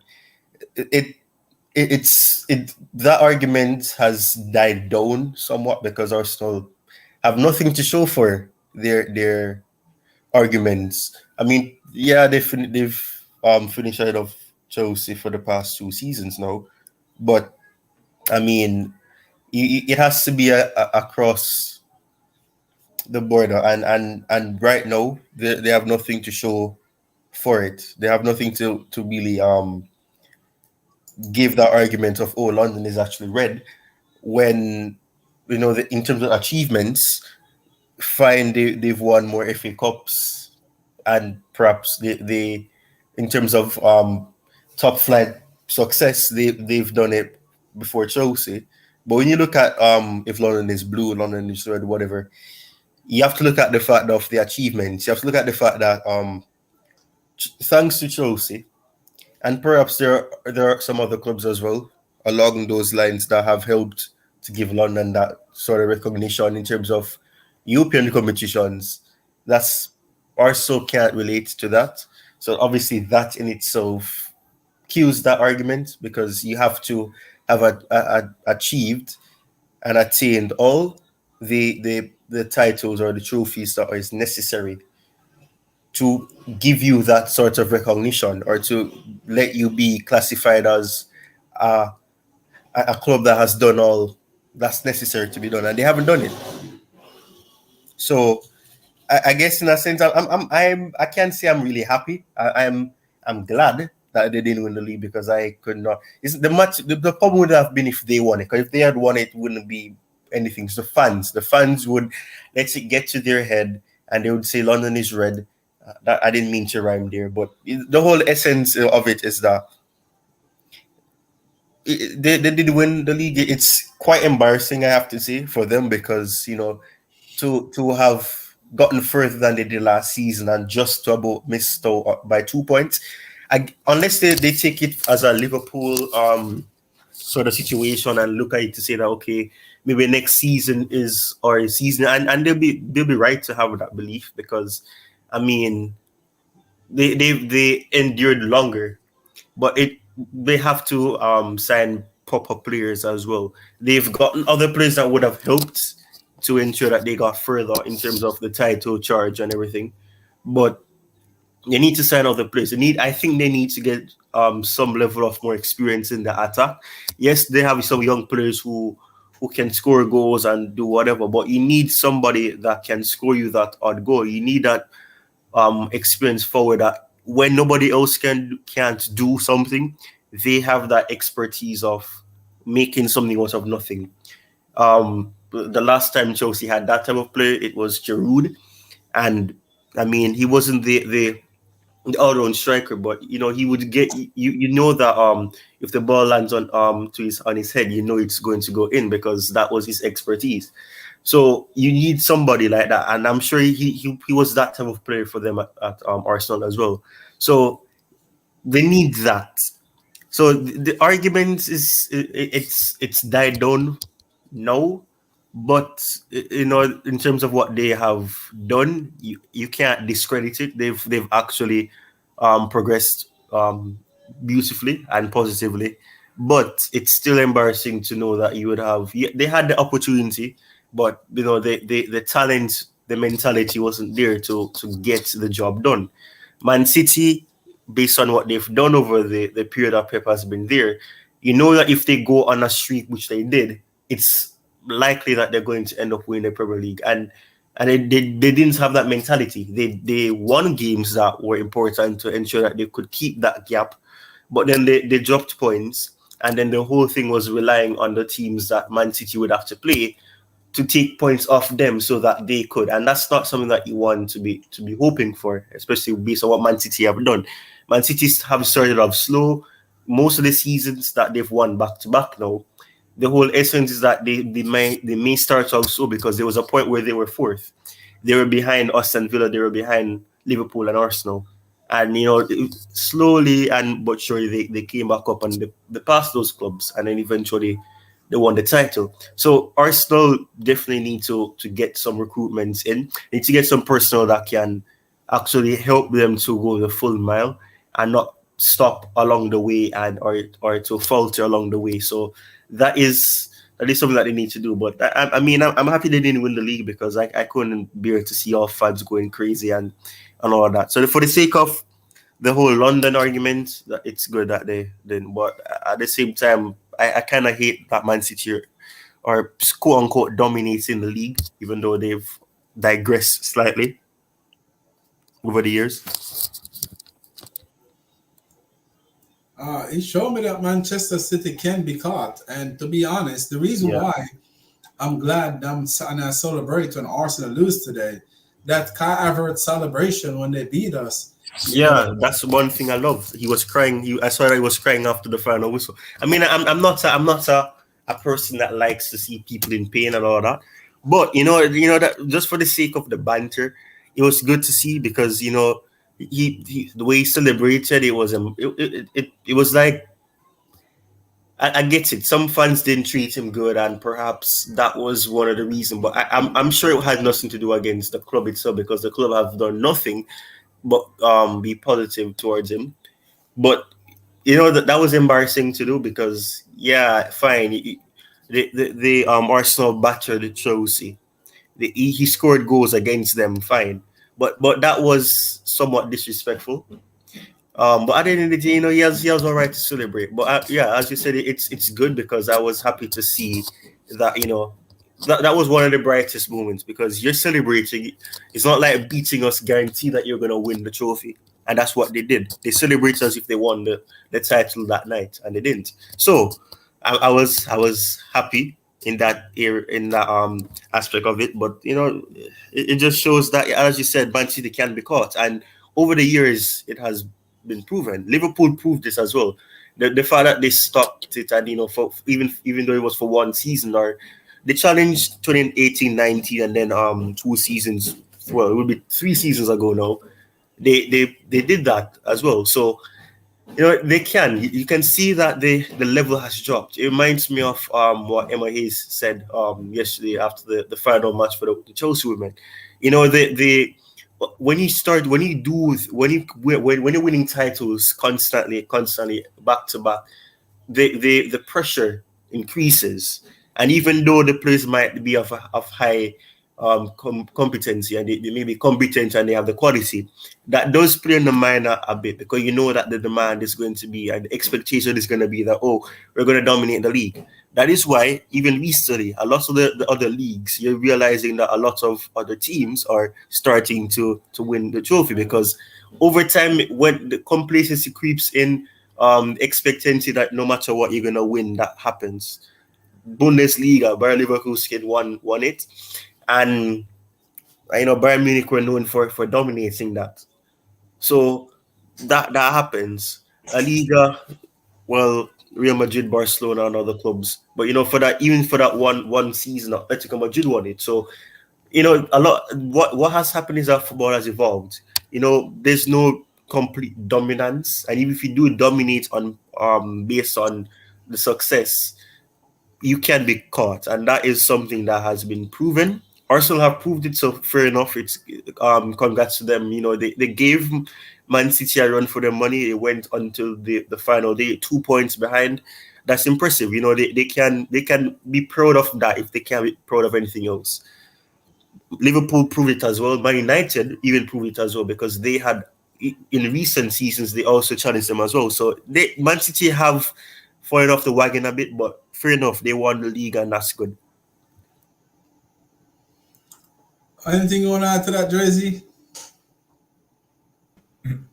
Yeah, I was listening in very great analysis and observation, and one thing I just came to my mind, that Arsenal had a better chance to win the league last season, because they were in the this year, or for the last 3 months, was a neck to neck, right? With City 1 game in hand, Arsenal were 1 point ahead. It was just 1-2 point, right? For the last 3-4 months, it was neck to neck. But I don't recall exactly the number of games, but something like 6 games remaining, or 7, 5, 6, 7. Arsenal were 7 points ahead of Manchester City. Something like that. It's close to that, right? I don't exactly remember. So 6 games remaining or 7 games remaining, Arsenal were around 7 points ahead of City last season in April. And then they completely bottled it in a way that they started losing game one after the other, or drawing games. Losing. They lost, 3-4 games in a row, or close to that. So they had the title last year. They should have had won the league last year. This year it was close, but again, Man City had the game in hand because of the cups, going deep in the FA Cup, and Arsenal still were ahead of City, even with that one game that City just played with Tottenham, which I'm referring to, the game in hand. But this season, as I said, last season, they had a much easier or better opportunity to kill the City's momentum and win the league. They were far ahead of City. And this year, where they lost the league, because it was neck to neck, most of the games, both of the clubs won this year, right? Arsenal lost the league when they lost to Aston Villa 2-0 at home. That's where they lost the league, because that's the only game they lost when they were going with neck to neck with City in the last 3 months. And this is how good Man City is, that you cannot even lose this game. They didn't give Arsenal any other chance after that, right? If you remember, Arsenal lost to Villa. It was 0-0 up until the 80 some minute, and then Villa scored twice, and Arsenal had to play Bayern. So I don't know, because I didn't follow the game. I just checked the score. I don't know if Arteta's one eye was on the Champions League upcoming fixture with Bayern Munich. Was that the reason that they lost? But they eventually also went out to Bayern Munich. So of course we are happy. I won't say that I preferred City, but I'm maybe just like Ty. I'm not as ecstatic or celebrating as you did, Garvin. I understand it's a division. Like many fans would be celebrating that Arsenal didn't win, and for me, it's like again, it's about your own, and it's nothing wrong. Of course, I'm all for it. All the Chelsea fans that are all power to them, including you, Garvin. But for me, I never do that. It's not a part of, you can say, my nature or how I think, because I just look into my home or my team. My home is my home, and my football team is Chelsea. So I don't even get out of that, right? 24/7, my mind is in the window of Chelsea Football Club. So, and in that context, I would agree to our rival Ange Postecoglou. Of course, he's a Tottenham manager, but we should not hate him. He's just there, right? Good person. When he was so angry at Tottenham fans that why they would wanted to lose to City so Arsenal don't win the league. So for me, it's like you do your work. If you want to, I mean, I'm in that school of thought. You can say old school, although I have changed a lot with the world. I have modern ideas, but some of the thing I have old school, and that is if Chelsea are so worried about Arsenal or any other club, like go and win it yourself. That's as Ange said, go and win yourself. To the Tottenham fans, you want to stop Arsenal, go and win yourself. So Arsenal winning, City winning is definitely better, satisfying, but at the same time, it's not giving me a lot of joy. Yes, if Arsenal had won the league, fans would have said a lot, but I would never have taken it into my heart. I would have said what we can do to be there, right? I would have taken it even in a different limelight. But again, I'm not in the board, unfortunately, right? Or I would have expected the board to say, if Arsenal won the league, let's make sure that in the next 20 years we win at least 7 to 8 Premier Leagues, right? So I would even like take it as a challenge or to improve myself further if Arsenal win the league. But having said that, with City, as I have already mentioned, I don't have to go into detail because I'm not happy if they are winning all these league by not abiding by the framework or FFP or going below the table and doing their business. So I don't have to go into that detail. And I'm never a Man City fan. I'm not.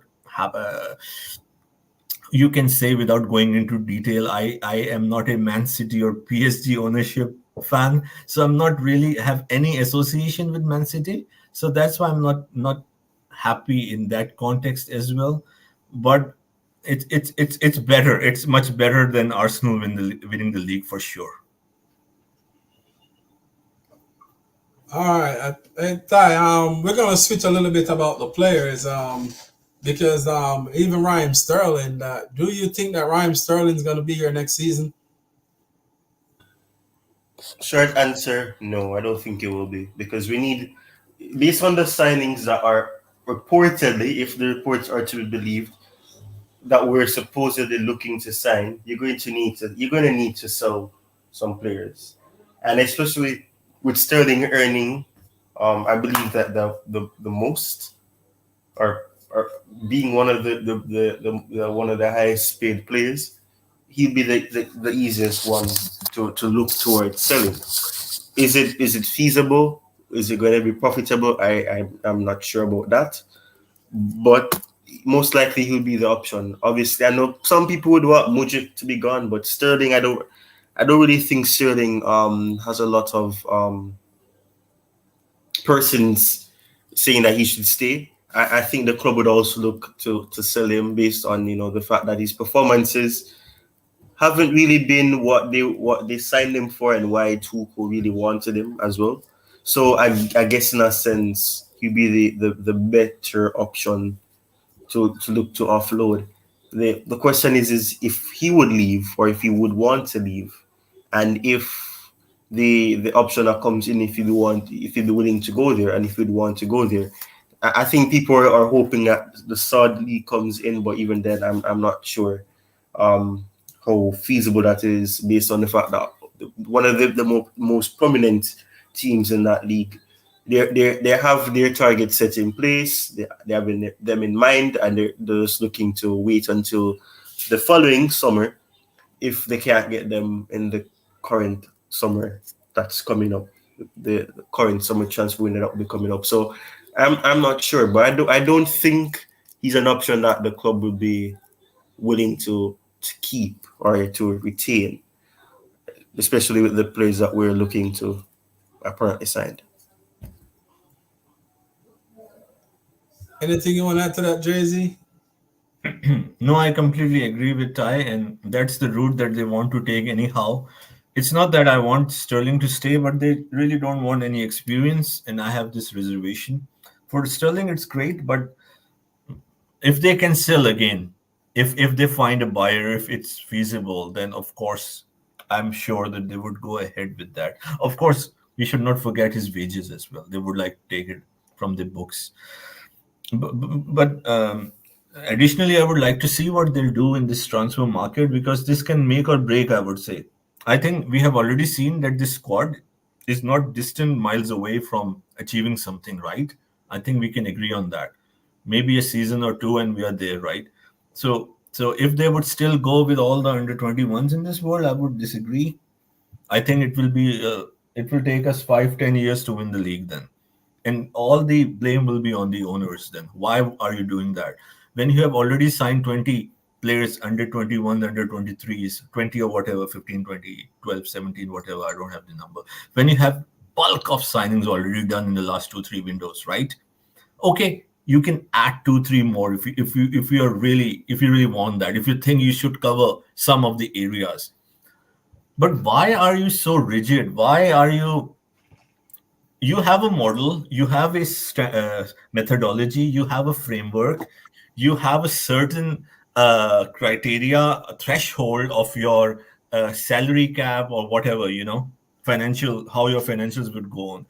Even in that, there is a window of opportunity to go for one or two. You can call experience or you can call proven, whatever, right? Why? And you can still maintain your framework and be in your financial boundaries and still overwhelmingly go for the youth. But why is this rigidness to not go for an experienced player or a proven player? So I would like to see that either it's Victor Osimhen or any other midfielder, defender, Emi Martinez, even if you want to go for a goalkeeper. I would like to see would they even go for that. So my eyes are set to observe their recruitment. If they would sign all the under 21s of this world, or a young player from Brazil, or someone from uh, any country, right, or any league who is a potential like Nico Jackson was or is, or all the players, what's the point? It you might think I'm being very negative, but it just sounds like a business then. When the team has shown the capability, with if Rhys James is fit, Lavia comes back, and Nkunku, we have seen how good he is. Why don't you set the team up? As I was listening to Coachella's podcast yesterday during my work, trying to listen while working, I forgot there was an analyst on his show, and I don't want to disrespect anyone. It's not my point. The point is that the analyst on his show was saying that we should not go for Osimhen, or we should not go for a striker. And I don't remember him. I'm not, again, whoever that analyst was. There is no disrespect, but his point was that we are far from challenging for the league. So why should we go for a striker? Let's see with these players what we can do. So I totally disagree. If you have this, why you have this mentality that we are far from challenging the title? He said we won't challenge for the next 3 years, so let's not go for Osimhen or even any striker. I say, if you think it will take you 4-5 years to challenge for or win the league. So why should you wait You do your thing right now. You do your thing right now, right? I don't know if you guys would agree to that or not. You do your thing. You don't have to say, oh, next year Arsenal or Man City will win the league. We don't have a chance. So why should we go for a striker? I don't buy into that. That shows lesser standard, or the standards have dropped, and this will become benchmark then, right? So I would like to see if they go. If they don't necessarily have to spend 100 million. They can even spend 40 million, but get the right player. That's what I'm trying to say. Get the right player, even if he's 26, even if he's 24, but should be a proven player, someone who can really aid to the, you can say, evolution, or to the next season to be more competitive. Either it's in Europa League, Cups, or the Premier League. I think I think if the recruitment is done correctly, honestly speaking, I think it could take us 2 years to win the Premier League. Call me mad or anything. I think it all depends on the recruitment. And if their ambition is just to sign all the potential, uh, I think it will be years. Sorry to say that we will win a league. Anything you want to add to that, Ty?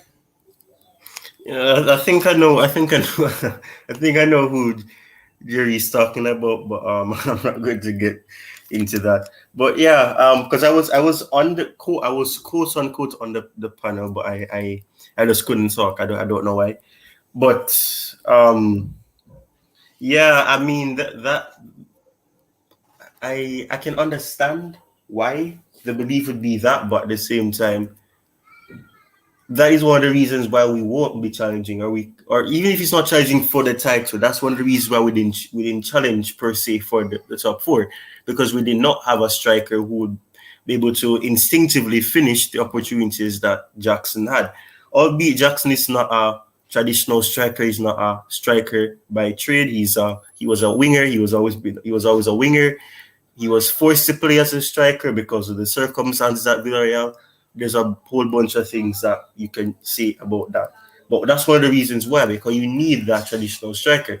There was somebody else on the panel as well that said something that I agreed 100% with, which was the fact that yes, you can have someone like a Jackson, you can have someone like an Nkunku who can play in those positions, but if despite not being a striker, but you need that striker. You need someone that has more experience and has more or expertise in that area, that they can finish the opportunities that a winger may not be able to finish, or or for example a Jackson or a Broha when he was at the club the season. So you need a striker, whether it's Osimhen, whether it's Victor, whoever it is.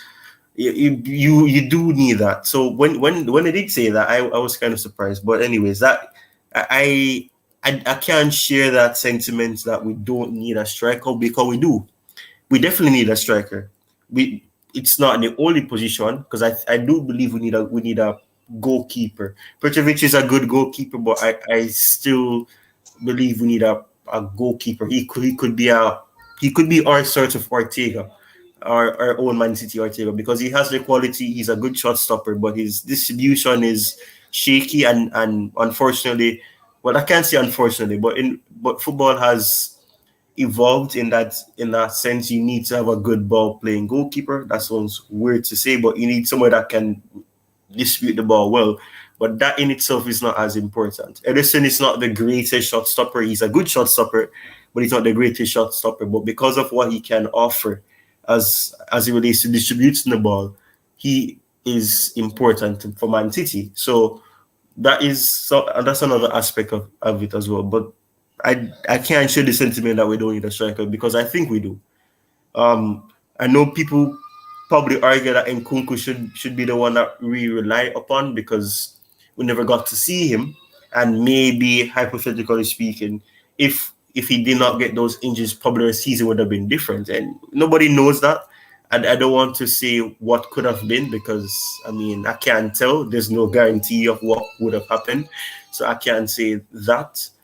But I think we need a striker, and Nkunku is not a striker per se. So I wouldn't really put all my my eggs in one basket and say, oh yes, he's going to be the one that be able to convert all those opportunities, because he did miss some opportunities before he got injured as well, and he did fluff his line a few times. Even today, I won't be too harsh on him, but the opportunity that he had, that you could see the whole essence of the way that you can score goals in other leagues. You can't do that in the Premier League. The Premier League has more attentiveness by the goalkeepers, despite them not all being at the same level.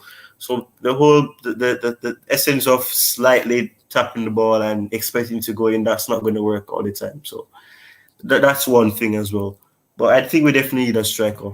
If it's Osimhen, I don't know, but we definitely need someone that can actually compete as well with the strikers that we have, because we do have strikers. I mean, I don't know, Whispers, a striker / winger, can play along the front three. We have a lot of young players. So and as Jerry said, I am concerned, and I don't want to see what coach tends to say, but I'm gonna say something similar to it. One thing is that I'm not really concerned about what can happen in the future. It's a matter of what's going to happen in the present, because the whole philosophy is signing these young players, and then some of them, because realistically we're going to sign a lot of players. Not all of them can't play, and finally we're going to get Europa, so European football, because I'm not sure if we're going to get Europa League, because we need Man United to lose the FA Cup final to guarantee that, or to have an opportunity for that.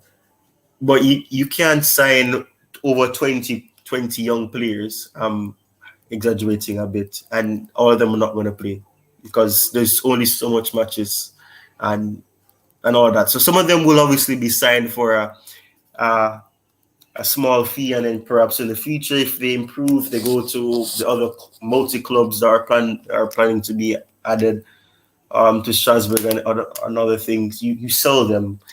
That is kind of naive. It does mean that we will have to wait if they don't amend that policy of signing young players mostly. Because it makes sense. You have young players, you don't need to be spending every window and all that, and that will help in that, because you'll have the players that you can bring in to the fold. But you need to mix the team. You can't expect to have success and have inexperienced players who need that leader, that person that will step up and say, okay, we need to do this, or we can't do this. If you just rely on the young players, then you're not going to get that success. And obviously, they're business people. They obviously know that the only way you can add on to your wealth and your profit is by investing well.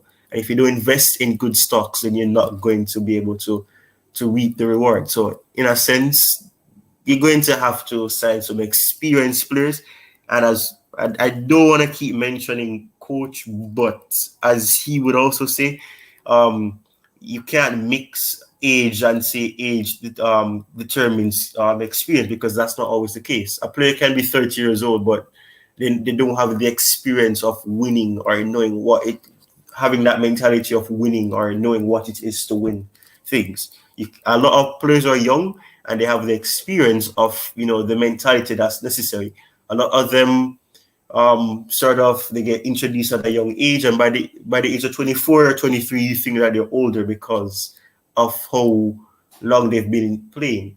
So experience has nothing to do with age. That doesn't mean you have to sign someone that's 28, 29, 27, but you need someone that has been there.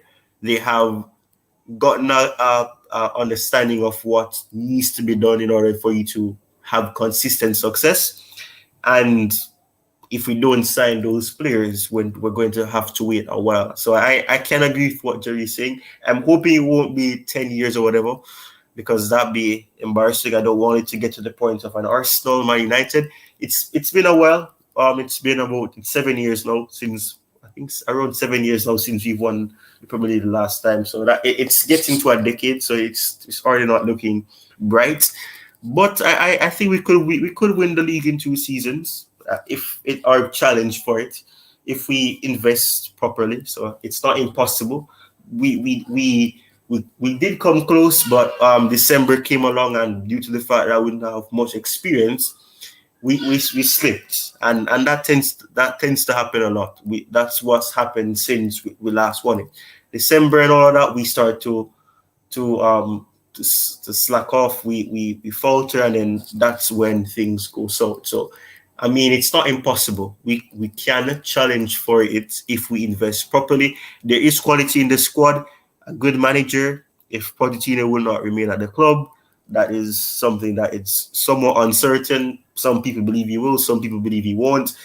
If you have a good manager and that manager has a good philosophy, he's able to get the players to adapt to it, they're able to understand it, and they're able to work together, then it can work. So anything is possible, but I don't really want to say what could be, because I mean, right now the owners, the sporting directors, they haven't given me the confidence that they will be doing what needs to be done so that that progression can happen. I'm all for a project happening, but the project has to be one where there is sustainability and there's something for you to buy into. And right now, I'm not seeing anything to really buy into, other than the fact that we're hoping to sign these young players and then hoping that they will eventually get better and they'll improve, and then we can keep some, we can sell some, and then that's it.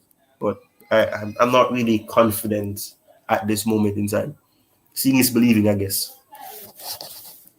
Welcome to the show, Bobby. Anything you want to add to that, sir? Yeah, yeah, big up, guys. Big up, guys. I don't know how much I've missed, but I've caught the tail end of what Ty was saying. Um, Look, I have to give a divergent response to this. I am 150% a believer of this project. I don't think anybody can discuss Chelsea's season and speak of anything other than a team that was exponentially ravaged by injuries to the rate that it was two, three times the rate of the worst second team in terms of injuries. We were top of the injury table by far. And when you talk of experience, all the experience that was supposed to be integrated into this young, inexperienced team were all on the injury table. It is no accident that when the injuries slowly started trickling back for however minutes they could give us, we went 5 games straight victories. Look, this is a way forward now. You know, another thing that can never be ignored is the fact that the PSR and the FFP regulations, the new regulations taking place at the beginning of next season, or rather from the summer, and the enhanced form of the new regulations, which is more or less a salary cap because it's based on a calculation of the least income club in the in the league. All these things have meant one thing: every single club is very mindful of how not only do they spend, but what sort of wage bill they carry. The new Manchester United ownership is looking to copy the Chelsea model, as is the Liverpool lot. They're all looking at the Chelsea model because they all know this is the way forward. Chelsea has stolen a march on everybody else in that not only have they started a harvest of young players, as Todd Bowley actually said when he first started, he said, look, that the youth market is very, very untapped. And that is where you'll find that clubs will need to go to in order to sustain themselves. And he's right. We needed to slash our wage bill. These kids are going to come in on low wages, and you can create a wage structure which would increment their wages vis-a-vis give them bonuses based on success and performances. That's how to run a football club. And that's how, especially of the future. And that's how everybody's going. Even the mighty Real Madrid that brings in so much revenue is wiping its brow that they're able to pick up Mbappe on a free and disperse what they may have spent on him into wages in order to absorb the cost of having such a player. He may end up being the only signing they make this summer. Not that they need any more, but you know what I mean. You know, Chelsea doesn't need much. We're not far away at all. What we do need to do is ensure that the injuries that we carried this season has got to stop. We must review the medical team's competencies and make sure and understand why is it that it was only Chelsea that will get an injury to a key player and the player will never come back. Or the player will try and come back and go away again for months and months and months. Some of these players were out for 5 months and still not back. They're still not fit. Nkunku that we're seeing on the pitch and the little bits of Reece James before his stupidity, that's all trying to get fitness again. We're not going to see Lavia. We're not going to see Fafana.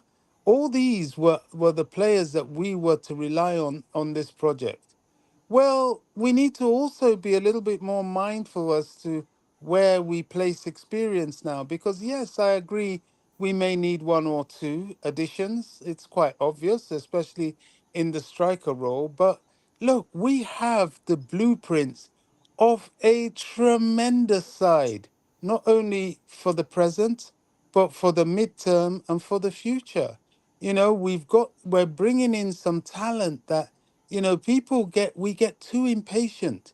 I'm looking at this kid, like this Esteval Williams kid. When he comes in, we shouldn't expect him to be an instant savior. He has to settle in the team. He has to learn the league. He has to integrate and strengthen and grow and mature. This is what it takes to build. What we are doing is building. Now, some of us have seen this before. Most of us, I appreciate, haven't. So it's a bit of a shock to our system after the Roman Abramovich era. And we're still stuck in that mindset. We see a coach coming in and it's like, oh, he hasn't done this, he hasn't done that, he's going to be fired. No, he's not. I can bet you Poch is going nowhere. That is not their way. Yes, they messed up with Tuchel, if you can look at it that way. The truth hasn't really come out. Eventually, they reluctantly got rid of Graham Potter. They really wanted to keep him, but obviously he wasn't the right person. I don't see any sense at this point in time in parting ways with Pochettino, and it's not really what they want to do. They want a coach that will grow with these youngsters and evolve with these youngsters. And, I'm no Poch fan, but I have to say, from what I see that's out there, he really does look like the person that will do just that.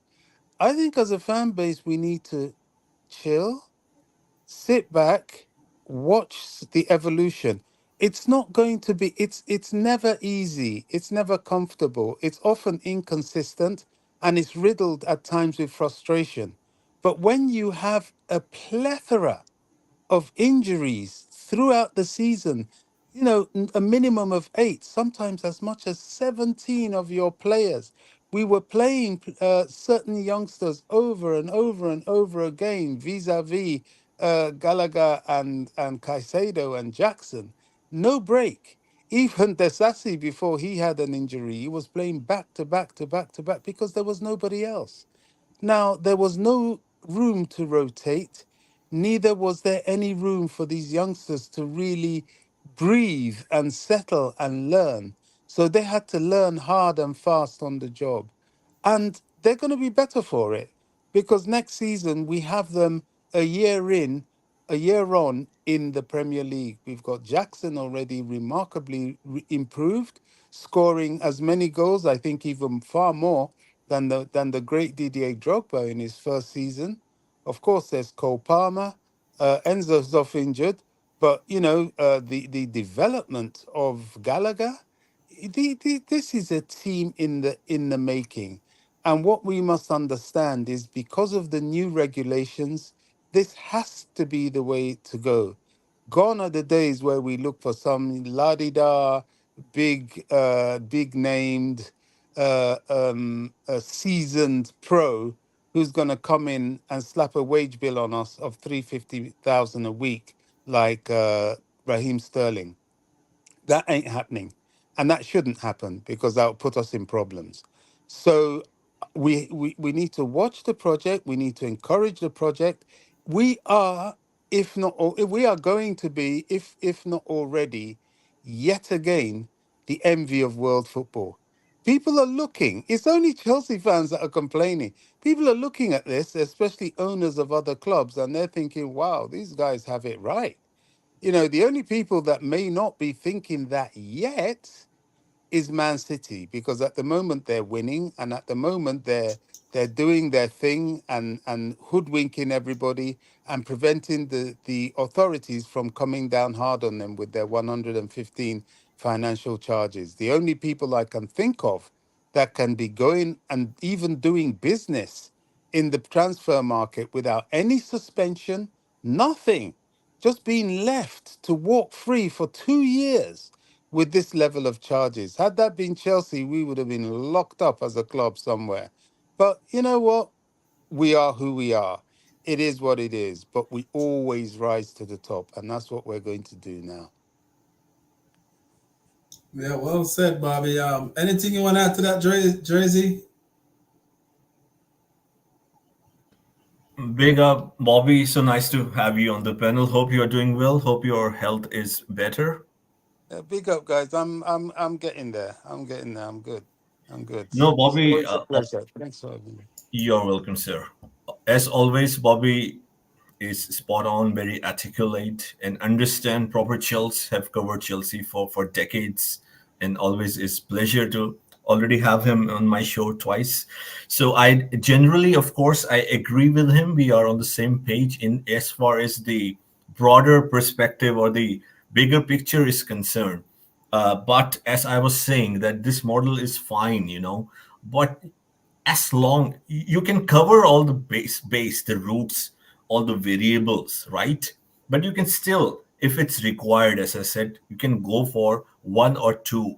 Either you can call them experienced or proven, right? Someone that can add value remaining in your financial structure.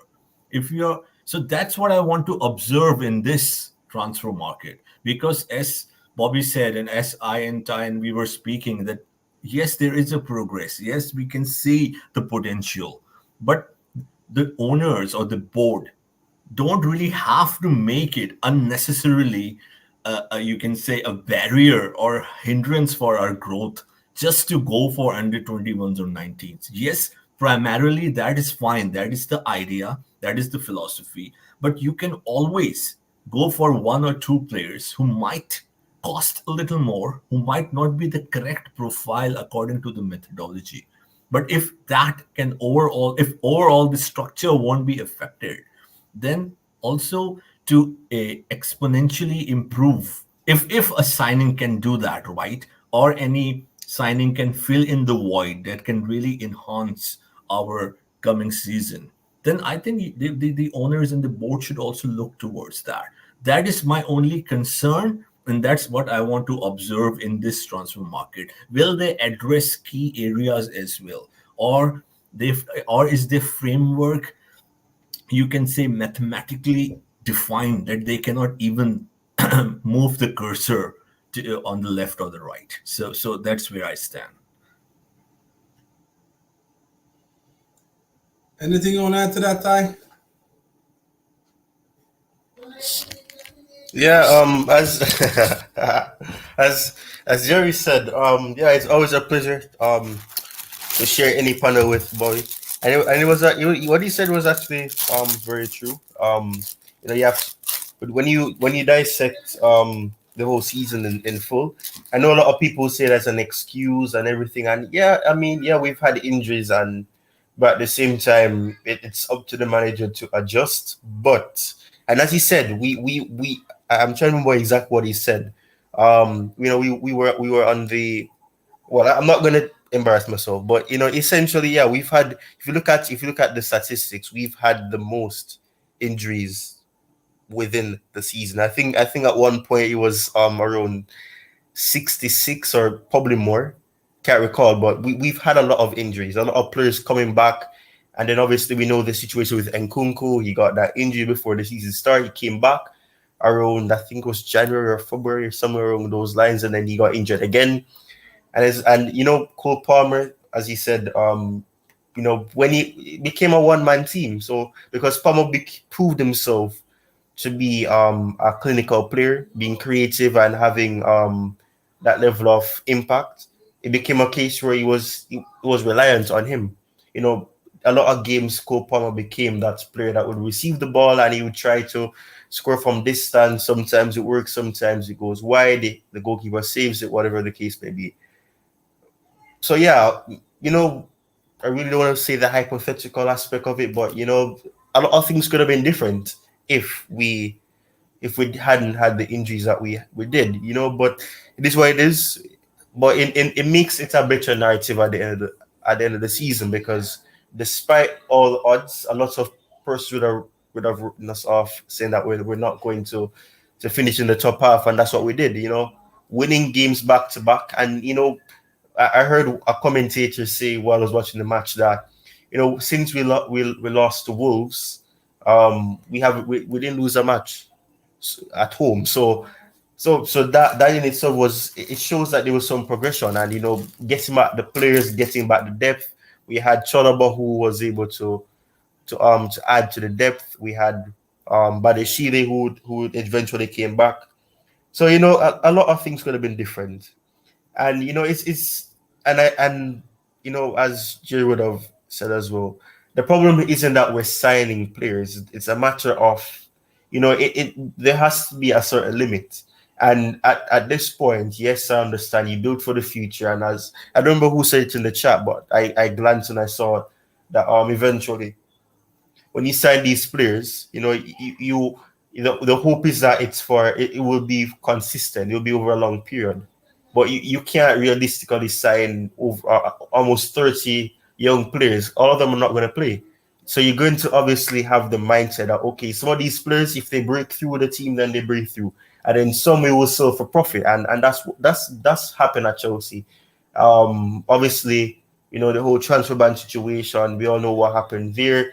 It it facilitated more young players getting and recognition and the appreciation. We obviously know that we had a good, or we have a good academy system, and and that it's successful. We do improve and we do help to make players good, and a lot of the players that are doing quite well now, they started off at Chelsea, or they have some connection to Chelsea. They were either there briefly or other things. That's the situation. But realistically, when you sign so many young players, obviously the mindset is obviously going to be that some will be sold, some may have an opportunity, some may get the debuts, and it's just the average Chelsea. So it's not a case where I'm saying that, the new owners are doing nonsense or whatever, because that was the philosophy that we had under Roman as well. A lot of we barely had the young players coming through. There was only some instances where they make it a debut here and there, and then they leave because they want game time. That isn't on the club, because the club had its ambitions. And you know, if you want to be constantly competing, you can't be playing young players, because that will drop the quality that you have. So some of them would obviously leave because they didn't see a pathway, and a lot of them still say that they left because they don't see a pathway, or they don't see an opportunity for them to grow at the club. Some will stay, some will have that mindset, and some will accept that, okay, I may not get my opportunity. I may have to fight as hard. I have to fight harder than those players that are signed. But I mean, the whole essence is that, you know, the difference is that we had more experienced players. That isn't to say that we should add 8 experienced players. You just need 4, or about 3 or 2, and that could be spread out across the different areas of the pitch. I'm not sure how the defense will go. I know for sure, if the defense, Chalaba is a player that's obviously been linked with a move away.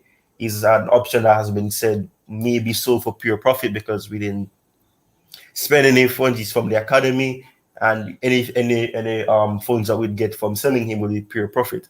But the essence of it is that Silva is departing the club, and we know that experience, not many players can offer what he did. off the line clearances, the attentiveness, the ability of using knowledge and not speed. Those that is something that is a rarity. And as I would have said earlier, the whole him when he eventually retires, that would be the continuation of the ending of that era, that regime of players that have a different type of mentality where it wasn't about money dominating where they go, and rather it was more about the passion for the game and playing. So the whole essence of that will be changing, but the whole essence is that you need some experience, because it's simple as that. If you have a business, you can't just have young people and expect it to succeed. You're gonna need persons to encourage you to say and give you advice as to what you can do so that you can continue to develop to a higher level, and you can get into an argument of being a successful business. And that is something their business people, as I said earlier, so obviously they'll look at what stocks you need to invest in. And Todd Bowley said that previously and recently in an interview about the success and longevity and all that. So that's obviously in their heads as well. Yeah, the way you said is 100% correct, because for me, the model, as Bob is saying, like, I have no problem with it, because that's where the game is going right now, because of the financial, fair play and stuff. So you're gonna have to buy a whole bunch of young players and hope that they come good, because the wages, a lot of teams gonna have to start to cut their wages. Manchester United right now is trying to do the same thing. So all these players that's gonna go for big money, even in Spain. That's one of the main thing right now where Barcelona is where they're at, because they pay Lionel Messi and Busquets and them all those money, big wages, and right now they in financial fair play. How much we gonna have to sell? After we sell the hotels, the training ground, if all of that are true, we sell Gallagher, we sell Shalaba, then what's left? So we have to know how we're going to spend on those big wages. So for me, that's fair what you guys said. I want to ask Bobby a question, because I was listening to a big YouTuber where he was saying that he want Chelsea to fail because of how Chelsea go about their project. But in my point of view, if I do the history of the English Premier League, Chelsea is one of the team that really changed the English Premier League forever, even before Roman Abramovich. When we started bringing the like of Franco Zola, Di Matteo, and all Rue Hollett and all of those players, like, Chelsea bring a lot of eyes to the Premier League, because back in the days when Chelsea started bringing your World Cup winner, your Desai and Didier Deschamps and all of them, like, the Premier League didn't have as much superstar like what Chelsea was bringing to the table. So I know for a fact that Chelsea's one that really bring the Premier League to where it's at today. Yes, absolutely. Sadly, Chelsea is a club that many people love to hate. They love to hate us, and the detractors are mainly those that come out with things like, "Oh, you want to see them fail because of this or that." They know deep down it's very untrue. Chelsea has always been trailblazers. If you look at the entire history of the club, they set the tone. From the 1950s, they set the tone that others followed. From the 60s, they set the tone that others followed. The 70s, the same thing. Even in the days of the 80s, where they were in more or less the doldrums and were yo-yoing up and down the league, Chelsea was setting tones. If it was with their kit, they were making it look fashionable to win trophies like the Milk Cup and all these non-entity trophies. It was Chelsea that actually brought them to the fore. So Chelsea has always been a trendsetter. When they brought in the likes of Viali, Gullit, Hughes, Zola, Di Matteo, Poyet, all these were Ed de Goy, all these superstar type players. It was Chelsea that, Leboeuf, Desai. This was even before Roman came. Chelsea had a very formidable side then and were very close to winning the league, but for, dare I say, injuries to some key players, which made us slump down to third when we were first for a long time. I'm talking of the era after we'd won the League Cup and Vialli was the player manager. Look, this is all sour grapes and envy. A lot of teams, a lot of people just want to see the club do badly because the club is one that they've, Chelsea is a funny club.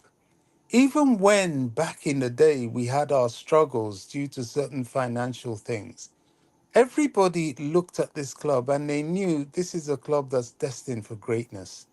It was always a sleeping giant back then. And when it woke up, it would kind of like wake from slumber for a short while, deliver a huge blow, and then something will happen and it will send it back to sleep again. This is what has been happening with the club. And people fear Chelsea simply by hearing the name. Other fan bases fear Chelsea just by hearing the name because they know what we can do. Funnily enough, today I was talking to somebody who's an ardent Man United fan, and he was so unhappy at the somewhat resurgence of Chelsea after the season we've had. And I was telling him, I said, mate, we've had this awful season with injuries and youngsters, and you're still talking like this? They talk like this because they see our potential. So I wouldn't take people that say these sort of things seriously. The important thing is that we remain focused on our objectives. And our objectives is to rebuild. And we're rebuilding in a multifaceted way. We've just sold the club through a very peculiar and unusual setup. It was a fire sale due to the sanctions placed on the former owner, not once, but twice. We would have built our stadium, but for the first sanction put on him.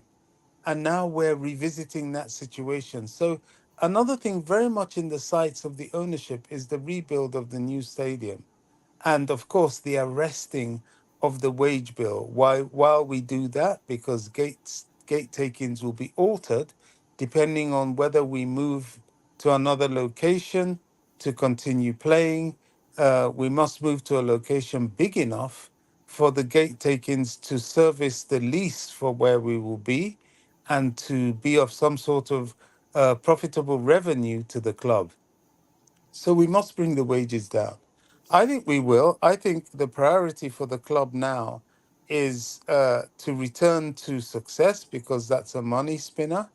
The greater the success, the greater the revenue you get from the success and sponsorships, and to maintain a liquidable wage structure. That is so key. And they realize that. Hence, the incentive to go for young, promising talent that you can grow, groom, and maintain within a financial limit.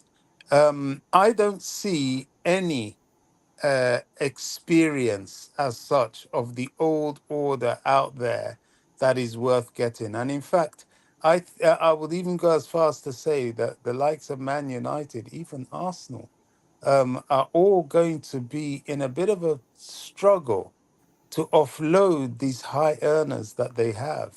It's not going to be easy selling these players that are contracted to you and have big wages, as we ourselves have come to see, because we're still trying to get rid of Malang Sarr, Kepa Arrizabalaga, Hakim Ziyech, Romelu Lukaku. All these are the last dregs of the surplus big earners that we want to get out of our accounts and out of the club. I believe we will, but then there are still some incumbent players that I think they are earmarking for an opportunity to offload. And one at the top of the list is Raheem Sterling, because he's currently the largest earner in the club, and his return for what he earns is just not, it just doesn't add up. So if they can sniff an opportunity to get rid of him, they will. It will be very difficult. I don't buy all this stuff he's saying, oh, I want to fight for my place and all. Nah, he wants to fight for his wages because he knows nobody else is going to pay him that sort of money, not on these shores anyway. So our model has to be um, uh, constraint of the financial environment we find ourselves. Please remember that when Roman came, the financial environment he was operating in was extremely different to what exists now. In fact, I don't think he would have been as successful as he was, being the sort of owner he was, as much as we loved him and as much as we know he loved the club. But navigating these regulations and stringent conditions and creating a solid foundation and future is a very shrewd and painstaking thing to do. And just to touch on one point that Tyrone made, which is very true. Yes, we are amassing a lot of the best young talents in the world. Some of it is to play in our first team squad. A lot of it is to make profit and sell. Remember, we are a multi club system. So, quite a few of them, I hear Slonina now will soon be with Strasbourg, their goalkeeper, I believe, this summer. A lot of them will go through the Strasbourg system and which other system we have outside of the Chelsea Academy. And this is where we will spread this farm of youngsters, harvesting only the cream of the crop in that, to grace the turf of Stamford Bridge. Those that aren't the cream of of the crop will be groomed to be attractive enough to draw a price greater than the price that was paid for them in the first place. So to me, that's just business. That's good business. If you can have a turnover of harvested players that are outside your academy, even, and learning their trade in other clubs, growing, developing, and trying to see whether they can reach such a stage as to dislodge what you have in the first team already, that's fine. Because at Chelsea, we're not here to play favorites or pamper to the leisure of a player. We want the best at this club. It is a ruthless setup, just like it is at Real Madrid, just like it is at any other top club. If it is only the tip top best that make it, the rest, sorry, you're out of there. And this is what we have to do, and I believe this is what we will do. Anything you want to add to that, Jerry?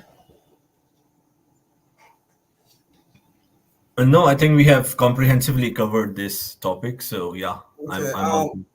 I have something that I want to ask you. What do you think about Nani Madueke? Like, do you think that we should upgrade on him, or do you think that we should keep him?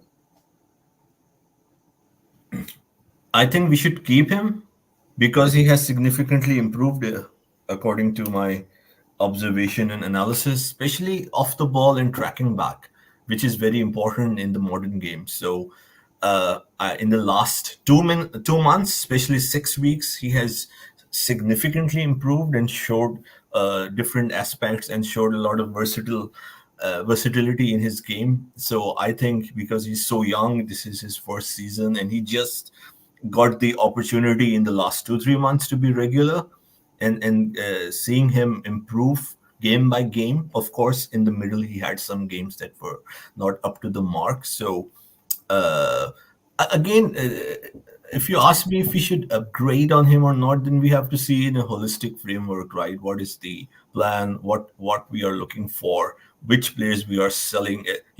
So if the entire plan is in front of, I mean, when the board would discuss that, then I think all these variables come into play. But just speaking as a player or with his potential, then I'm very satisfied the way the season ended, and how he improved his work rate off the ball. So personally, I would keep him. But again, if we have to make a decision that is based on the entire team and where each player can fit in, then it's something that would need to be further evaluated. But I think he can improve. He has shown a lot of desire and effort. Can I just add to this, Jerry Z, with an example and an illustration of the fact that when you are dealing with young developing players, there's the element of what you're saying, observing their development, their improvement, and exercising patience because they are in a process. I will give you an excellent example of just that. And then I'll give you another one to add to it. Vinicius Jr. took about 3 years to see him to be the player. This is when he actually burst on the first team scene, to see him as the player that we are today. In fact, I remember when Chelsea played Real Madrid on the route to winning the second Champions League, and we knocked them out in that semi-final. Vinicius Junior was a terrible player. He came on and he was a joke. You know, we just pocketed him. We spanked him up like a little boy he was. And he was even getting abuse from Karim Benzema and members of his own team, saying this guy's working against us, not for us. But Ancelotti kept faith in him. He saw what was there, and he saw that this kid needed developing, he needed a little bit of coaching, and he needed to understand his environment better. It took him 2.5 to 3 seasons. Suddenly it clicked, and now what we have, the rest is history. You know, the same happened with Musiala. Most people are looking at Musiala now and they're thinking, wow, why did Chelsea let? No, Chelsea didn't let Musiala go. When Musiala was 14, his parents, who I believe his father, he has a Nigerian father and a Polish mother, and he's German born. And his parents actually came to work in London for a while. That's why he came and was absorbed into the Chelsea Academy. And when they finished their work and it was time for them to go back to Germany, they left and they took him with them when his then youth contract finished. So he didn't particularly want to leave. Chelsea didn't particularly want to let him go, but his parents took him over. He took him over and sent him back. He was 14 years old, so he's still under their instruction, and he continued his career from there. When he was first, I think he first took time with Dortmund. Please correct me if I'm wrong, but all I know is that his first season with Bayern wasn't particularly great.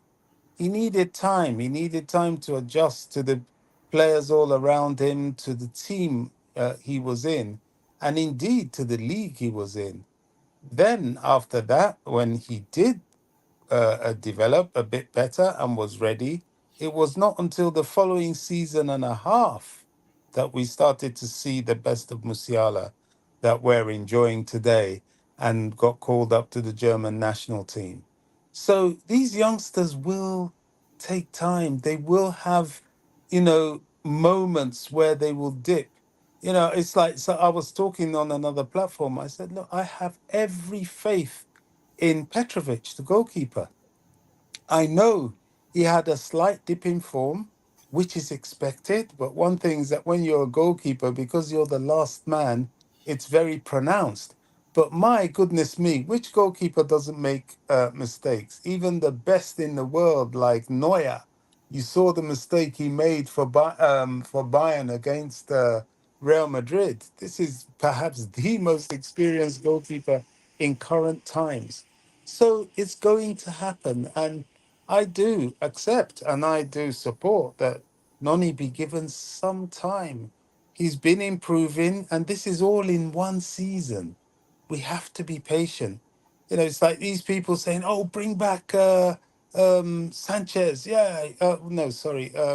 What's the Brazilian kid that we've got at Strasbourg now? Angelo. Santos, not Gabriel. That's another one. Santos. Oh, bring him back. Oh, he's winning things, accolades. He's doing. I'm like, no, no. Let him develop. Let him develop. They need development time within their game time. And this is what's happening with him over there. Then we'll start seeing it. If indeed he's suddenly exponentially improved, we'll see it in preseason. If he hasn't, let's just be patient. So fortunately or unfortunately, because of the profile of the players we have in our team, we're going to have to suck it up with a lot of them and watch them grow. Same thing with Mudrik. My goodness, Mudrik, he reminds me quite a bit of Vinicius Jr. He does some really silly things, but every now and then you see a moment of absolute brilliance that, he'll suddenly score a goal that really is Eden Hazard-esque, that makes you realize that, look, this is a wonderful player in the making. And that's what we've got on board at the moment, is someone like Noni. All right, Ty. Um, for me, I know you watch majority of the season. What would you change? In the upcoming season.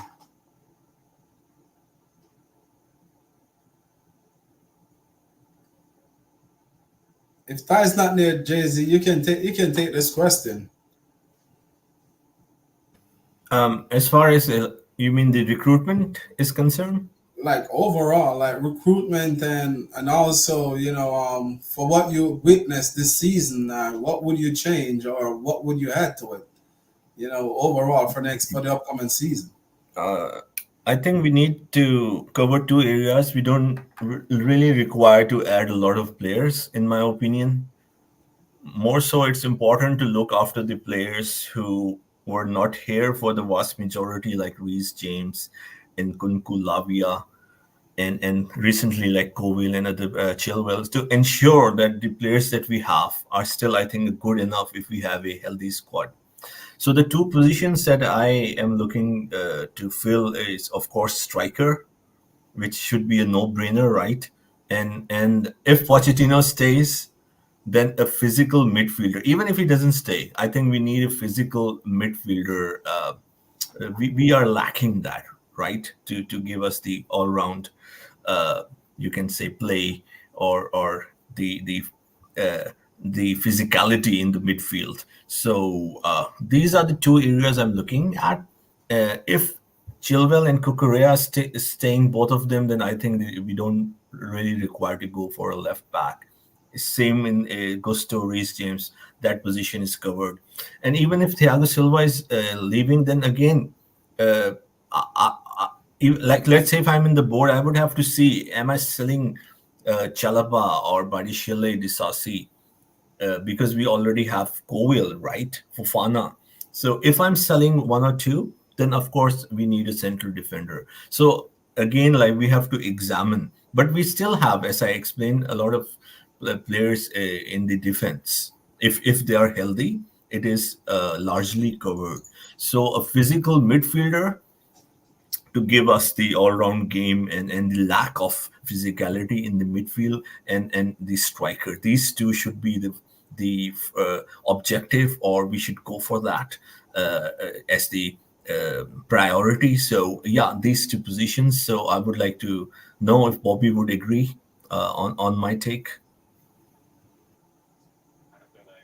Yeah, I see your point. I kind of don't see the sense in offloading Chalobah. Chalobah, what we have to do is keep him fit. Chalobah is the best centre back we have in the club at the moment, and he's the closest to anybody coming anywhere near filling the shoes of the great Thiago Silva. I think Chalobah would do that excellently. He's already a leader. You can see it. He is already physically good. He's fast. He's good in the air. He can actually score goals. I think it will be a mistake to sell Chalabar personally. I don't see. I see Levi Colwill as a defender under development. Yes, people would say he was played out of position a lot, but when you do put him in the centre back position, aerially he's quite wanting. His ball distribution is excellent, but aerially, he's still developing very, very much so. In fact, in that regard, Badiashile, who is beginning to, I think a lot of those bozo moments that we had earlier on in the season with Badiashile was because he had been unfit for so long, he had been injured for so long, he didn't have a preseason, that he wasn't match ready at all when he was thrown in, and that's why he went back injured again. And now he's just coming back and He's slowly getting some kind of semblance of fitness, and it's no coincidence with him and Chalobah at the back that we're not conceding those clumsy aerial headers into the box anymore because they're heading all the balls out. So aerially, he's very good and can get better. Fofana, well, Fofana's fitness is left to be seen. I wouldn't bet on it, to be honest, and I think it will be somewhat reckless to count him in as somebody that we can rely on for an entire season because he's shown us who he is. For 2 years, we haven't seen this guy, and we haven't seen him at all this season. At least the season before, we saw snippets of him before he went off again. The guy at the moment, we can categorically say he's injury prone and needs backup. Desassi is another one. I think this is first season syndrome. He reminds me a lot of Rudiger without having Rudiger's pace. In that Rudiger is a warrior, he's a fighter, he is a winner. But when he first started at Chelsea, he had that horrible injury which slowed him down. Then he had lapses of performances, which wasn't helped by Lampard. It was Tuchel that came in and understood how to use him to optimize his strength, and the rest is history. Rudiger now stands out as perhaps one of the best centre backs in the world. I think Chalobah can be such a player. I think Desassi can be such a player if he learns how to adapt to the Premier League and how to use his pace or lack thereof. So our centre backs are really quite set. I'm not sure we need to offload or even add. And if we offload, it's probably, I mean, it's a hard push. It's such a big call because these guys have gone through a development plan with us already for a full year plus, and wasting it, just not having patience to seeing it through, to see it through is in itself yet again reckless. So, as far as the defense is concerned, we're not too far away. The centre back, the midfield that you were talking about, I see your point, but we have to remember Romeo Lavia is to come back. He's quite a good. He can play defensive. He can play offensive. He can play central midfield. He's quite a utility midfielder. People like Casaday are developing well. Leslie Ugochukwu, who is a defensive midfield specialist, albeit he's young and rather raw, he's developing as well. So it's going to be a tough call to bring somebody into that midfield. Now, if it's unless it's an aged old player that is just there for the level of experience and battle hardenedness he'll bring to the team. But you see, this team has started its development process. So unless that person is a type of the class of Thiago Silva, he's not going to fit in. He's not going to fit in. So, we've started this program now. I think we just need to carry on and finish it. Where we need to strengthen, maybe a left-sided attacker, because I want us someone that will push out Raheem Sterling, and of course that centre forward. Not that Jackson isn't doing well, not that Nkunku can't play there, but with that ability to rotate, I think one of the most devastating things teams have found about Chelsea these last 5 games is the unpredictability of the attacking force. Now, these are guys that struggle to finish. You can imagine how deadly they'll be once they start being able to finish. But their movement is very difficult to arrest. And if you add to that somebody that can come in as well and be a proper focal point, it's going to be an almighty problem for the opposition. And I think a striker may well be one of the priorities, and a left-sided midfielder or attacker or offensive player or somebody that can move along the entire front line, left, center, and right. And I'm kind of thinking of the Michael Olise rumor. I think that's where we'll be looking. Tiger was saying earlier that you guys wasn't talking about Gilchrist. I don't know if you guys wanna answer him. Yeah. Gilchrist is an interesting one. You know, unfortunately, especially with all the injuries coming back, Gilchrist may struggle to find a place. He needs to go some. He's done well, really, and he has shown some improvement himself. Forget about centre back. He's too small. He's not going to be a centre back. He has to either find his position in the right back position, which he has been doing better and better each time we see him, or somehow squeeze into that defensive midfield position, which we've seen him do before and we know he's capable of doing. But the competition in midfield, when our midfielders are all fit and healthy, is going to be fierce.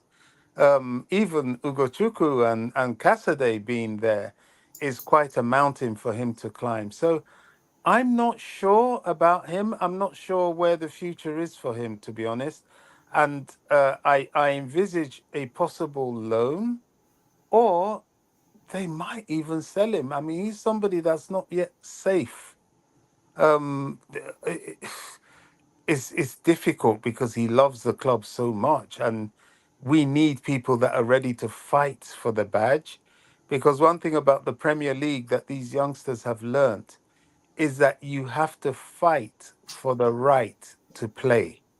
You win the fight, then you can play. But don't think you can play in the Premier League without winning the fight. And so, you know, that's where you need your Gallaghers, you need your Gilchrists, you need these players. And if you've noticed, one of the reasons Jackson has improved so much and his ability and skill and smoothness as a player is beginning to be noticed is that Jackson is winning the fight first. And he's taking quite a bit of punishment in the process, but he's winning the fight. And once he wins the fight, he then starts to play. And that's what the Premier League is about. That's why Man City do so well because, and the Chelseas of the golden era did so well because they were like, okay, you want to fight? We'll fight with you. We'll roll up our sleeves and we'll scrap with you. I remember those evenings in Ewood Park where we'd go on away days and they would break the bones of people like what's that that winger we had, and they hurt him so badly. McQuena broke his bone. Oh gosh, he went to Bayern Munich. Oh gosh, Robin, Iron Robin. that's right, that's right. Iron Robin. You know, but you know that Chelsea team was full of men. You know, as Obi Mikel said, you know, you come into that dressing room, you look around and you see battle hardened, ready men. Is it Michael Ballack there? Is it Lampard, Terry, Essien, Joe Cole? You name it. I mean, they were warriors. And, you know, even he wasn't very big, but he was a warrior. That centre back we had, Cavallo, you know, the right back, Ferreira, they will battle with you. They'll win the battle, then they'll start playing their football. So that's what these youngsters, I think, if they've gained nothing else this season, is that they've learnt and understood the fight it takes to stand up and be counted in the Premier League. Tiger was asking another question. He was saying about Osimhen.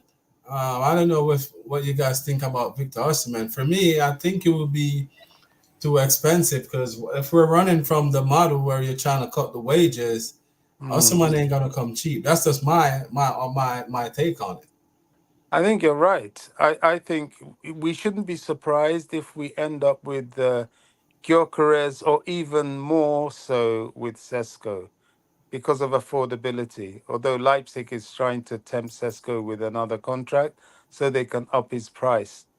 But Sesko is very much within that age range. So indeed is Osimhen. He's the more mature end of that age range. He's still very much in the age range, and he's of that experience. But if he's gonna come and start slapping some big wage demands, I don't think he's gonna come here. Anything, Jersey? Seems like Ty have left us. I mean, I would love to have Osimhen Where here. can I come Like from? the striker, very physical, can track back. A lot of people say that he cannot track back. I think it's an important part of his game. The only concern, because of course, with all due respect to Coachella, and he is of course following him. I have just seen what 12 to 14 games of Osimhen that he thinks, and of course, I would have to do my research that Osimhen is not so versatile to play on the flanks, or he's not an all-round striker. He's a traditional number 9, and it won't suit Pochettino's system, according to Coachella. So if that is the case, then of course we would have to see. If I'm the sporting director, my philosophy is to empower the manager, not to choose a profile that won't suit the system. So first of all, we have to see, because a lot of people are certain, but I'm not sure like the decision has been taken. So let's see the space, if Pochettino is staying or not. So if Poch is staying, and if there is a mismatch in profile, so I am in that boat, or I have the vision that no, you should make the team based on the strength of the manager. But having said that, I think he's a great talent. He's still very young, but at the end of the day, of course, it will all depend on if it's financially viable, if it's possible, right? So if it is, then sure, go for him. Why not? Why not? Because we need a striker. As long as it is financially, you can say not just the fee, or his salary and all of that is sustainable, but also there's another thing to look at. If you, let's say, spend 100 or 110 million, whatever it will be for Osimhen, what about, will it impact additional signings? You see the point, right? So let's say if we go for another striker, as Bobby is mentioning, the 2 3 names that he mentioned, and in that price we can maybe fill another player, another good position, so again, because I always take a holistic picture, so all of these variables comes into play. So if I'm spending 100 and 110 million, I have to be very sure that he's the correct profile, and he would work in the system of the manager. That's my take. You have anything you want to add to that, Ty? Sorry, I'm kind of lost. Oh, we're talking about Victor Osimhen. What your takes on him if you were to take him right now, of the financial problem that we normally find ourselves in at this point in time. Because after a while we're not gonna have anything else to sell. We don't want to reach in Barcelona, stages as according to what they're saying, like we almost be close, with the financial fair play. So to sell Raheem Sterling and to take on another high wages, for me, I don't see why that would make sense in my point of view. If we're cutting down the wage bill, I can wait. I can get me another striker to back up, Jackson. That's with a lower cost, to be quite honest. If we know that we're going to win the title next season, let's put it that way. So why would we try to put ourselves in debt? If you can avoid it. Yeah, that's a good point, and that's one of the unfortunate cons that would be there, because as what I heard before I got disconnected with what Jerry was saying, is that coach will say that for example, that Usman is not and a player that he believes would fit what Pochettino would do, and then I get the point that he would make about the fact that what happens is that you'd be focusing on giving it to him, and then that would also limit the amount of goals that the other players score.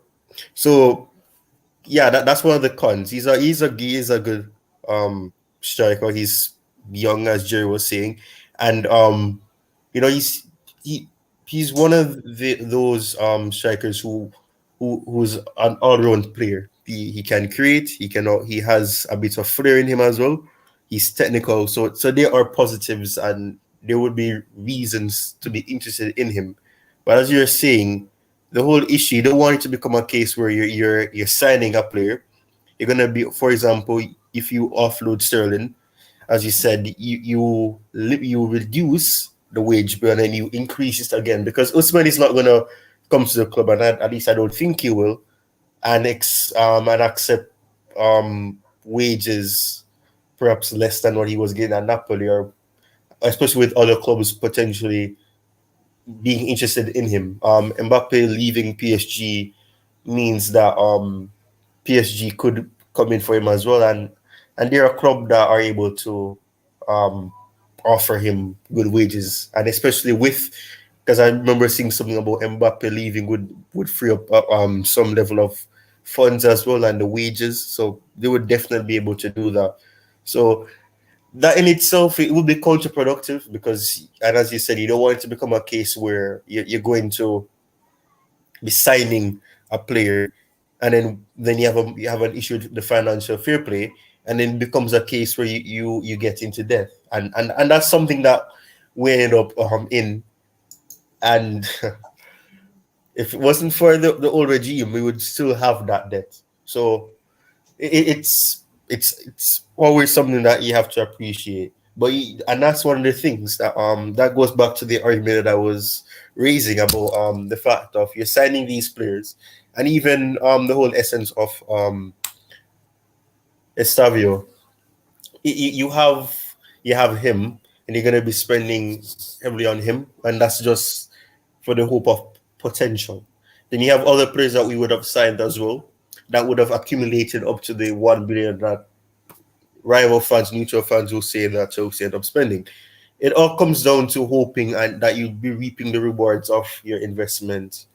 But I don't know. That is why, to be honest, despite Osimhen being an option that I would be okay with coming to Chelsea, he's not my first option, because of the fact that you have that to consider, the fee you'd have to pay, especially, and the wages as well. And that can also add more level of division in the squad, because you're gonna be selling one player and then you sell another player, and then the wages could become a problem. So I don't want to risk it, but it just goes back to the argument of the market is quite slim in terms of the quality that you can get without having to spend a significant amount. So that's the unfortunate thing, and that's the point I was making. The football and the whole business of signing players, it has become so money driven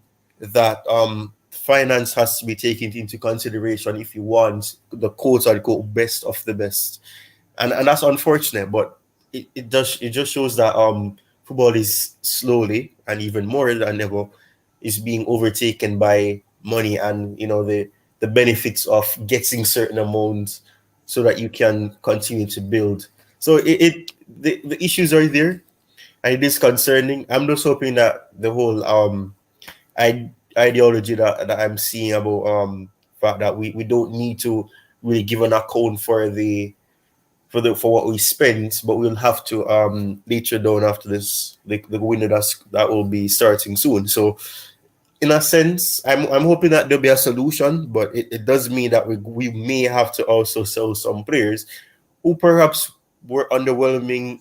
There are options that we could sell, so it's not like there aren't players. It's a matter of how many funds we can raise from selling those players.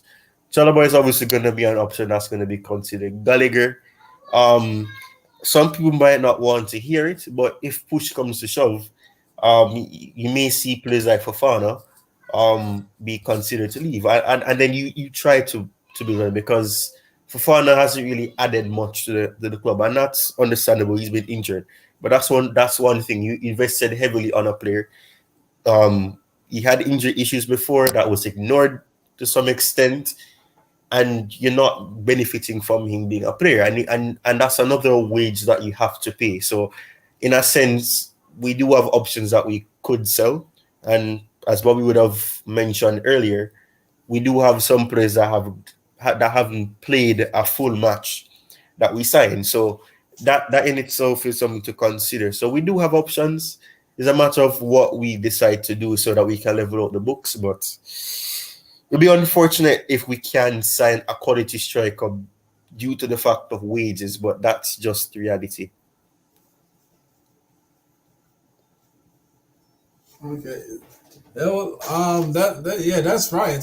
Because for me, I don't want to see the club go down that route where we're gonna have problems. I want all of this to be done and over with because to sit there every day and hear like rival talk about Chelsea and financial problems, sometimes it's just like you don't even want to watch the news or nothing at all overall. So I just want that to be cleared. So at least we go into next season with less banter on our side. Anything you want to add to that, Bobby? No, I think that was quite clear. We just have to wait and see. The financial angle of it is important. There's no point in going one step forward by getting rid of some of the high wages and then going two steps back by adding to it. But the other side of that coin is if, for example, it is Osiman, and I'm just saying if, he really would have to have convinced the sporting directors of his worth to the club to invest such an amount into him, and into the team, because it will kind of need it will force adjustments to the team. And if it means selling, if it forces us selling some players, which I would rather not do at this point. I'm just speaking personally.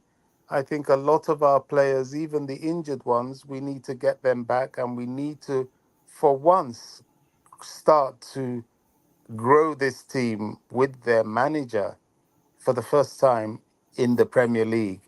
The players I want to definitely see them focus on getting rid of are the fringe expensive players, your Kepas of this world, your Malang Sars of this world, Lukaku, Ziyech, the last dregs of the previous regime that we're still trying to offload. And they are huge wages. I mean, so when somebody was pointing out that Malang Sarr earns more than Thiago Silva and Cole Palmer, that just about puts everything in perspective. The guy doesn't even play football anymore, not to mention play for Chelsea. He's so far out in the doldrums that I don't think he has a club. So we really do need to get rid of this guy. And that's not going to be easy. I don't know how much length of contract he has left, but these guys still have some time. So yeah, I don't know. This is where the sporting directors earn their money. And if the movements of people like Joe Shields is anything to go by, I think we can be confident they're working very hard to sort things out, because the way Joe Shields is closing the deal on Esteval Williams, and what he's done already with like the Lavias of this world and your Cole Palmers and so on, I think it's quite impressive. So, yeah, it's going to be an interesting summer. Yeah, you're right.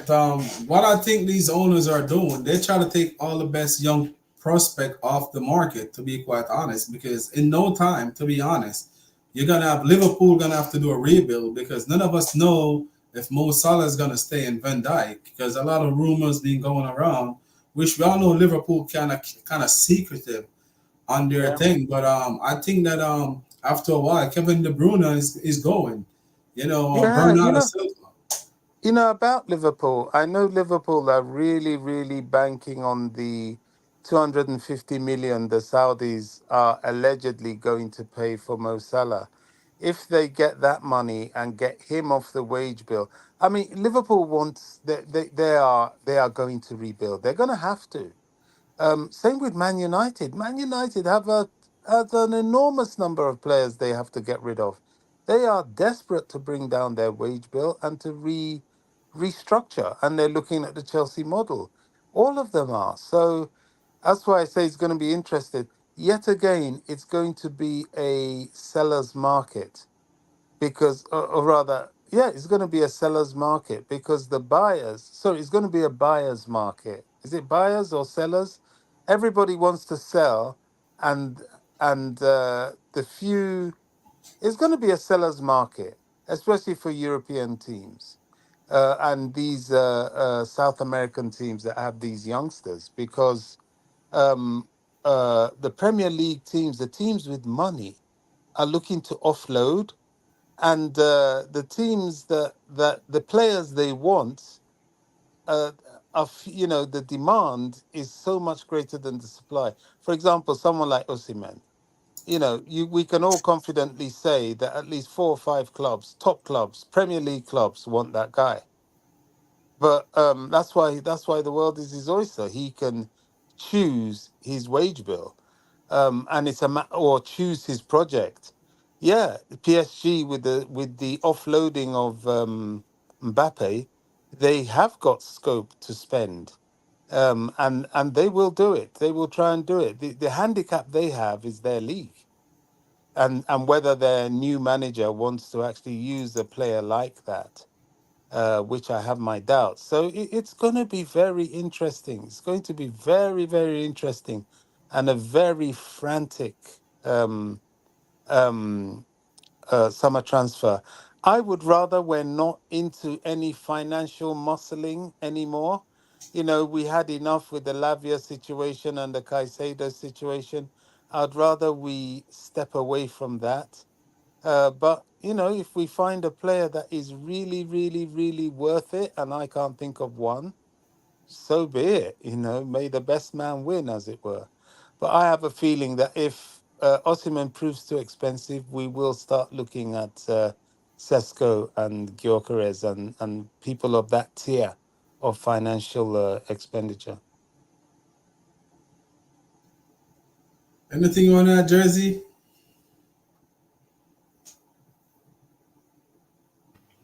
No, I think we have again covered this topic very comprehensively. So at this moment, I don't have anything else to add.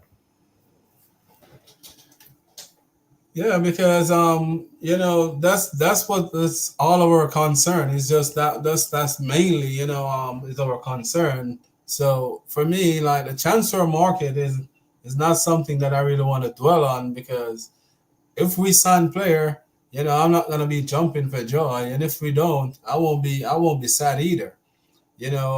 Honestly, we know we signed some good young players, and by proper development, like the Whisper that Joe Shield signed, the little Jamaican kid, he's killing it in the development team. He's showing that he's too such of a good player for that league too. Like he outpower every single defenders in that league. I don't know if you guys watch the development league. Yeah, I Washington. watch him. I saw him live not too long ago. He's a very good player. I think he's on the cusp of breaking into the first team squad at least. But yeah, I hear you. But I have seen him. I saw him. I watched him on screen on my video. But in the last couple of games, I've watched him in the flesh, and believe me, he's the real deal. Yeah, he's very powerful as a young kid. So it's not like we don't got option. And he's a goal machine too. Like he's very clinical, and his assist is really good too. So we got some very very good players. So if we don't really sign any players, to be quite honest, I won't be upset. I won't be throwing my toys out. I would accept it long as we know that we're going to be good financial because that's the main thing is to have a balanced club, and that's the only way we can grow and go compete in the future is to balance out the book and try to go forward. To be quite honest, anything you wanna bring up, Drazy? No, at this moment, to be very honest, I'm really like looking forward to the decision that is pending on Mauricio Pochettino. So that, that is of great interest to me because I know many fans or people believe or are taking this for granted that it's done, but I I don't know. I mean, they still need to sit and talk, and there are so many factors. So let's see what happens. So I think it's very important. And as soon as they, I mean, the sooner they can resolve that, it's better for us. I don't want it to prolong, until June and then part ways or anything like that. So I think it should be resolved in the coming week. And yeah, and then as I previously said, if I were Pochettino, then at least, right, Bobby can attest to that. At least, right, we understand they have a system and you cannot change that, but at least he can have some say, or if there is a meeting and the board wants to continue with him, at least he can put it out there that he wants Conor Gallagher, at least some condition or that of course is required for his play, and because if he will feel isolated or not heard, or of no importance, then it's also not good. I know a lot of people or analysts say that the managers should not get involved until and unless you are a Guardiola or a Klopp. I disagree in this context, but if you eventually would have to compete with the Guardiolas of this world or Arsenal of now, with all due respect, Arsenal of now who are doing well, very well, if you eventually want to compete with them where they are, you have to a certain degree, empower the manager in this way that he or she can build their team to the max to uh, optimize the potential, right? That they are not handicapped. So if Pochettino is going to have a meeting so I expect him to at least put this forward, which is not a rocket science. Everyone knows that Pochettino loves Gallagher and he's an instrumental part of his game plan. So if he can't even do that, then I don't know how it will work. So this is my point. So, Bobby, would you like to add something to it? Yeah, I fully understand what you're saying, but I'm going to, mainly for the sake of conversation, add a twist to it, within the context of the reality of the situation we find ourselves. In that Pochettino's contract has not been terminated, neither have we had any inkling from anybody in the club that that would be the case before its time. That's the first point. The second point is that he has often, in his press conferences, alluded to the planning for the next season. He speaks of, yes, we have this discussion to be made next season about do we need to add one or two sprinkles of maturity. He even, post this last game, said, look, that we're not far off, that we'll sit back and we'll discuss how the season went and see how to go forward in the next season, hopefully get our injuries back for preseason. So he talks a lot like somebody who is still in the planning process. I don't think he's left out. Chelsea have a structure that he walked into with his eyes wide open. He knew exactly what the club was about when he took the job last year, and they made it very clear to him. He saw that we have a sporting director structure that purchases and hunts down players, and yes, they would put it to him and see whether he liked the players, but quite often, players would be recommended to the direction and the profile of the manager by the sporting directors. So they are the people he is working with more so than the ownership. I don't know if this execution or stay of execution is where we're at the moment. A lot of that seems to be more in the realms of social media than in the reality of the corridors of power at Stamford Bridge. So I'm not sure. And this guy now, he's not done his case any harm if he has to plead a case. He's brought an injury-ridden team up to the brink of a potential Champions League position had it been that the coefficient had permitted English sides to take a fifth team. And yeah, he's sixth, which is something at the beginning of the year we couldn't even dream of being. And he has at least a guaranteed European place now, whether that is Conference League or UEFA Europa Cup is left to be seen after the FA Cup final. But the fact of the matter is that he's there. And all this will help with new sponsorship deals and will help to convince not only the ownership, but will convince the market that the Chelsea project is on the right track. That's just the sort of devil's advocate I'm playing with what Jay-Z said. But until to satisfy the social media, some sort of announcement is made that he's either staying or they don't want him. These rumblings seem to want to continue. I'm not sure it's even necessary to make an announcement because he's still contracted to the club. So it's probably business as usual.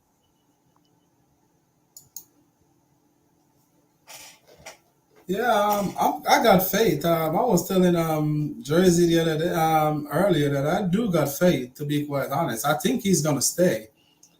I'm not saying he's the best manager in the world. I'm not gonna say that he can take us over the line because you know my take on it, and everyone know my take on it. Like if I can get someone better, I would surely take them.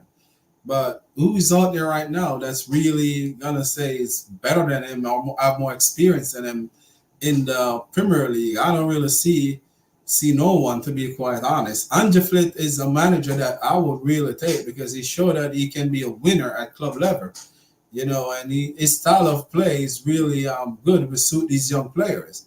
But out from that, there's no one else out there, So I will stick with Poch for one more season, and especially these young players, I will give them a stable home, because sometimes you just need a stable home to really grow. So if you can get a world class manager, Zinedine Zidane, or someone who can come in who a sure winner that the player's gonna respect right away, like why make the change? If we can find someone, I'll surely take it right now. And tell Pochettino, okay, see you next time. But for right now, I will stay with him. I think you're right. I think you're very right. I'm going to give a very weird analogy to this. When you meet that woman, you're first in love and you can't keep your hands off each other, and maybe you think, this is the one, and you get married, and then 10 years down the line, it takes a lot to keep having that same thirst, at least physically, for the same person. What gets you going and keeps you going is you've learnt the character of that person. You've learnt to harmonize your existence together. So it's beyond the physical attraction. It's actually more of a practical need as well as a spiritual interaction. Now, you mentioned Zinedine Zidane. Yes, the youngsters, at first, they will look at him in absolute awe. If he comes, wow, Zidane, he knows everything. He's one of the gods of football.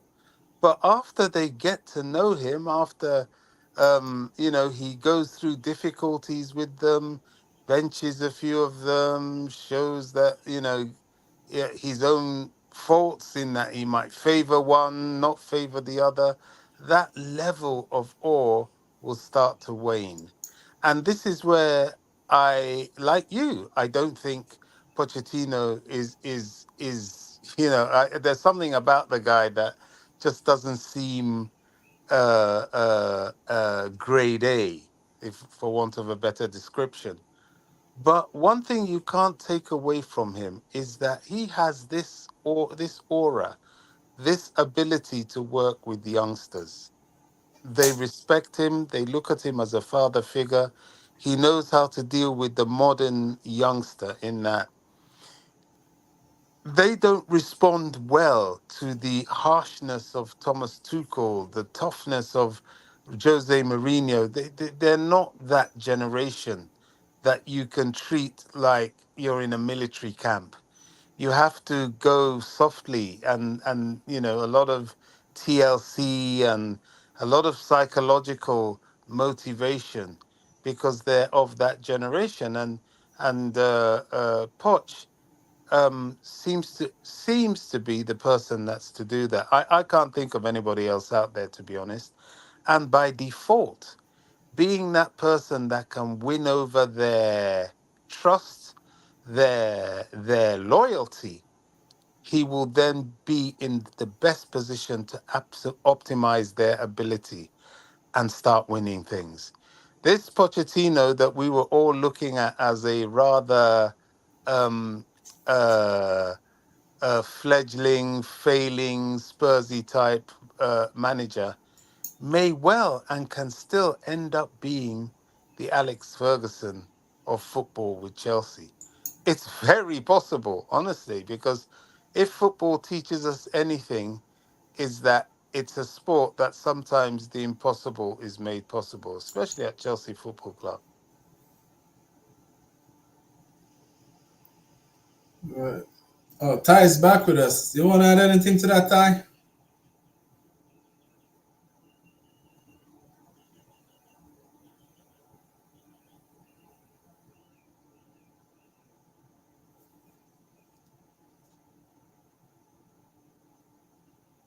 Seems like Ty is still not here. Yeah, as you were saying about you're 100% correct because that's what we need. We need something stable. These young players need something stable.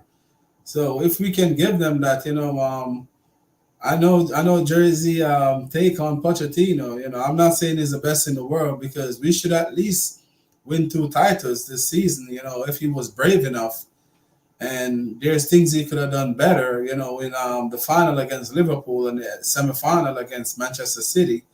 But people learn from their mistake. Hopefully, he learned from his mistake this season if he stick around.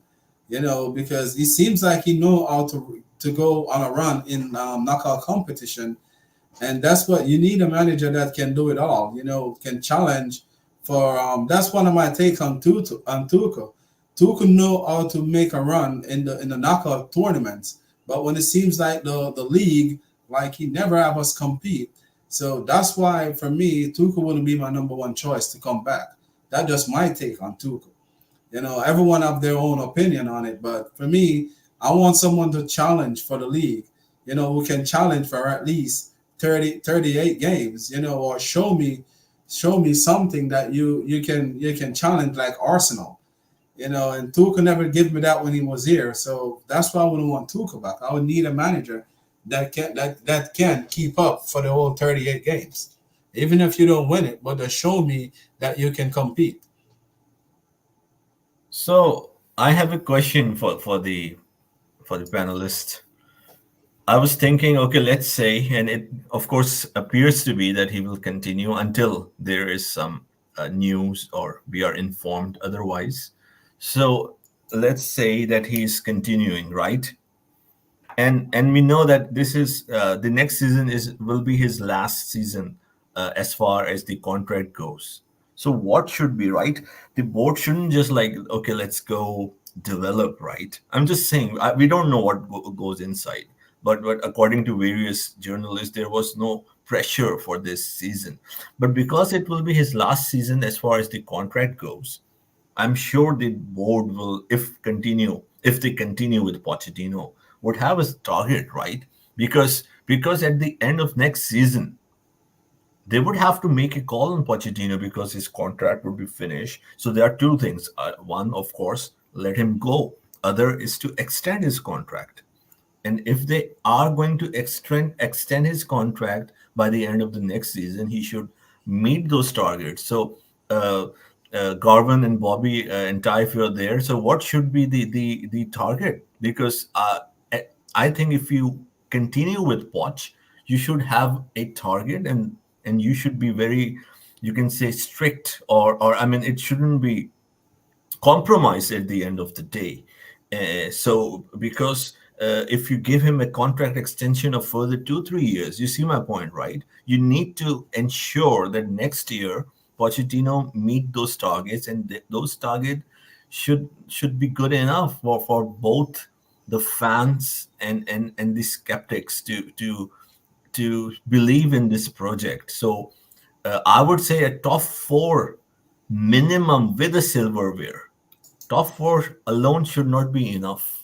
So anyhow, that's me. That's my criteria. So if you guys would like to have your if you agree with me that they should have, first of all, a certain objective, a certain target, and if so, then what would be that to give him a contract extension? Yeah, I would love to. I mean, I think he has had target, or he had a target already. Whether that target was publicized, because it's bad overall management if you give your manager a target and you let the media know about it. That is just adding pressure to an already pressurized situation, and it's just not healthy. So he would have his closed door targets with the ownership and with the sporting directors. And I think, in view of, because these things aren't cast in stone, you can have a target, but with something that is almost as fluid as a football team in terms of, how a season can pan out. You have to have you have to have margins of error, standard deviations. You have to have in place tolerable divergence from the target. And I think this man has fulfilled. If, for example, he had a tolerable, he had a target of top four, I think the injuries has made where he has ended up quite a tolerable divergence, because it is unrealistic to expect him to be able to adjust adequately to a project with a whole load of new players, a whole load of young players, a whole load of immature players, a whole load of developing players, with every single one of the additional experience, as it were, on the injury table, plus some. He did have his hands tied behind his back. There is no getting away from that. And that, at the end of season appraisal in the boardroom, along with the supporting factors like the medical team's competence and so on. I keep saying that because I think that needs to be reviewed. The sporting director's performance also needs to be reviewed. Whether it's been good or not, everything has to come under scrutiny. And then you can make a comprehensive deduction and draw up comprehensive plans for the next season. And I think you're right. If the injury situation is fixed, it's not unrealistic to target a top four position. I don't think it's unrealistic. Now, if you want to crank it up and throw in a trophy as well, I think that's ambitious. I don't think it's wrong, but I think it's ambitious. And I think it may be undue pressure. There are various ways of putting it. It could be said, and I can't speak for them, but it could be said that, look, a top four position is the target for next season, which is reasonable. um, Trophies additional to that is the additional incentive for a extension, extension, instead of being 2.5 years to be 3 years. These are all hypothetical examples I'm giving, but I'm just trying to uh, map out how diplomatically as well as practically an incentive and a target can be set together, because you don't want to be too harsh. If you come across too harsh, it looks as if you're just telling the guy, look, we're setting you up to fail. But if you show him that, look, we're encouraging you to succeed, we want to see you succeed, but we know that for practical reasons and for the magnitude and the size of the club you find yourself, we must at the very least get top four. And then from there, we build on whatever we can add to that. Then you're motivating someone and giving them the feeling that, look, they've walked into a very high performance environment, and the tools will be provided for them to perform. I think that's how any end of season appraisal will go. I also do not believe that this man will be dumped. Certainly not this summer. Certainly not until we're at least halfway through the next season. It makes no sense. It really doesn't. You there, Ty? Sorry. Oh, Jersey asked a question. I don't know if you want to tap in on it.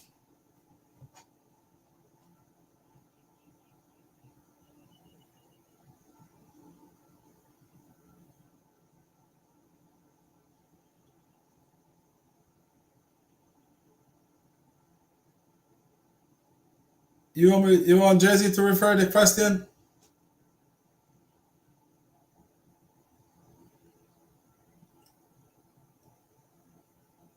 In the meantime, Jersey, I mean, I can answer that until Ty is ready. For me, we're gonna have Europe next season. So, My connection is acting up. oh, yeah, you can go ahead, Ty. I didn't hear the question. So I just asked a question that, it's for the sake of argument and for the discussion, that let's say that Pochettino is continuing as our manager, right? Let's say, we don't know yet, but okay, let's say. So, and it will be his last year, right? As far as contract goes. So if you are in the board, if you are the decision maker, like what would you communicate to Pochettino to achieve? Because of course, at the end of the season, next season, they will either have to let him go because the contract would be finished, or give him a new 2-3 year whatever contract that would be. So my opinion or my perspective is that the target should be given, that should be met. Bobby explained brilliantly. In his opinion, it should be a top four, but not any additional pressure to win a cup. But my stance is that it should be top four plus at least a cup to give him an extension. So what's your take on that?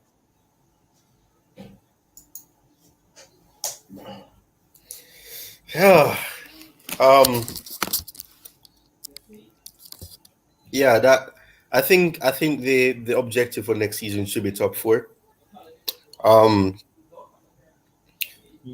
Considering the factors that were mentioned previously, it would be unrealistic and also unreasonable to say that next season we should be aiming for the title. That's unrealistic and unreasonable.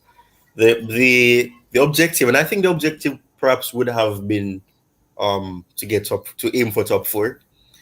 And if a cup came along with that, then that'd be fantastic. You get prize money, and you add a trophy to the collection.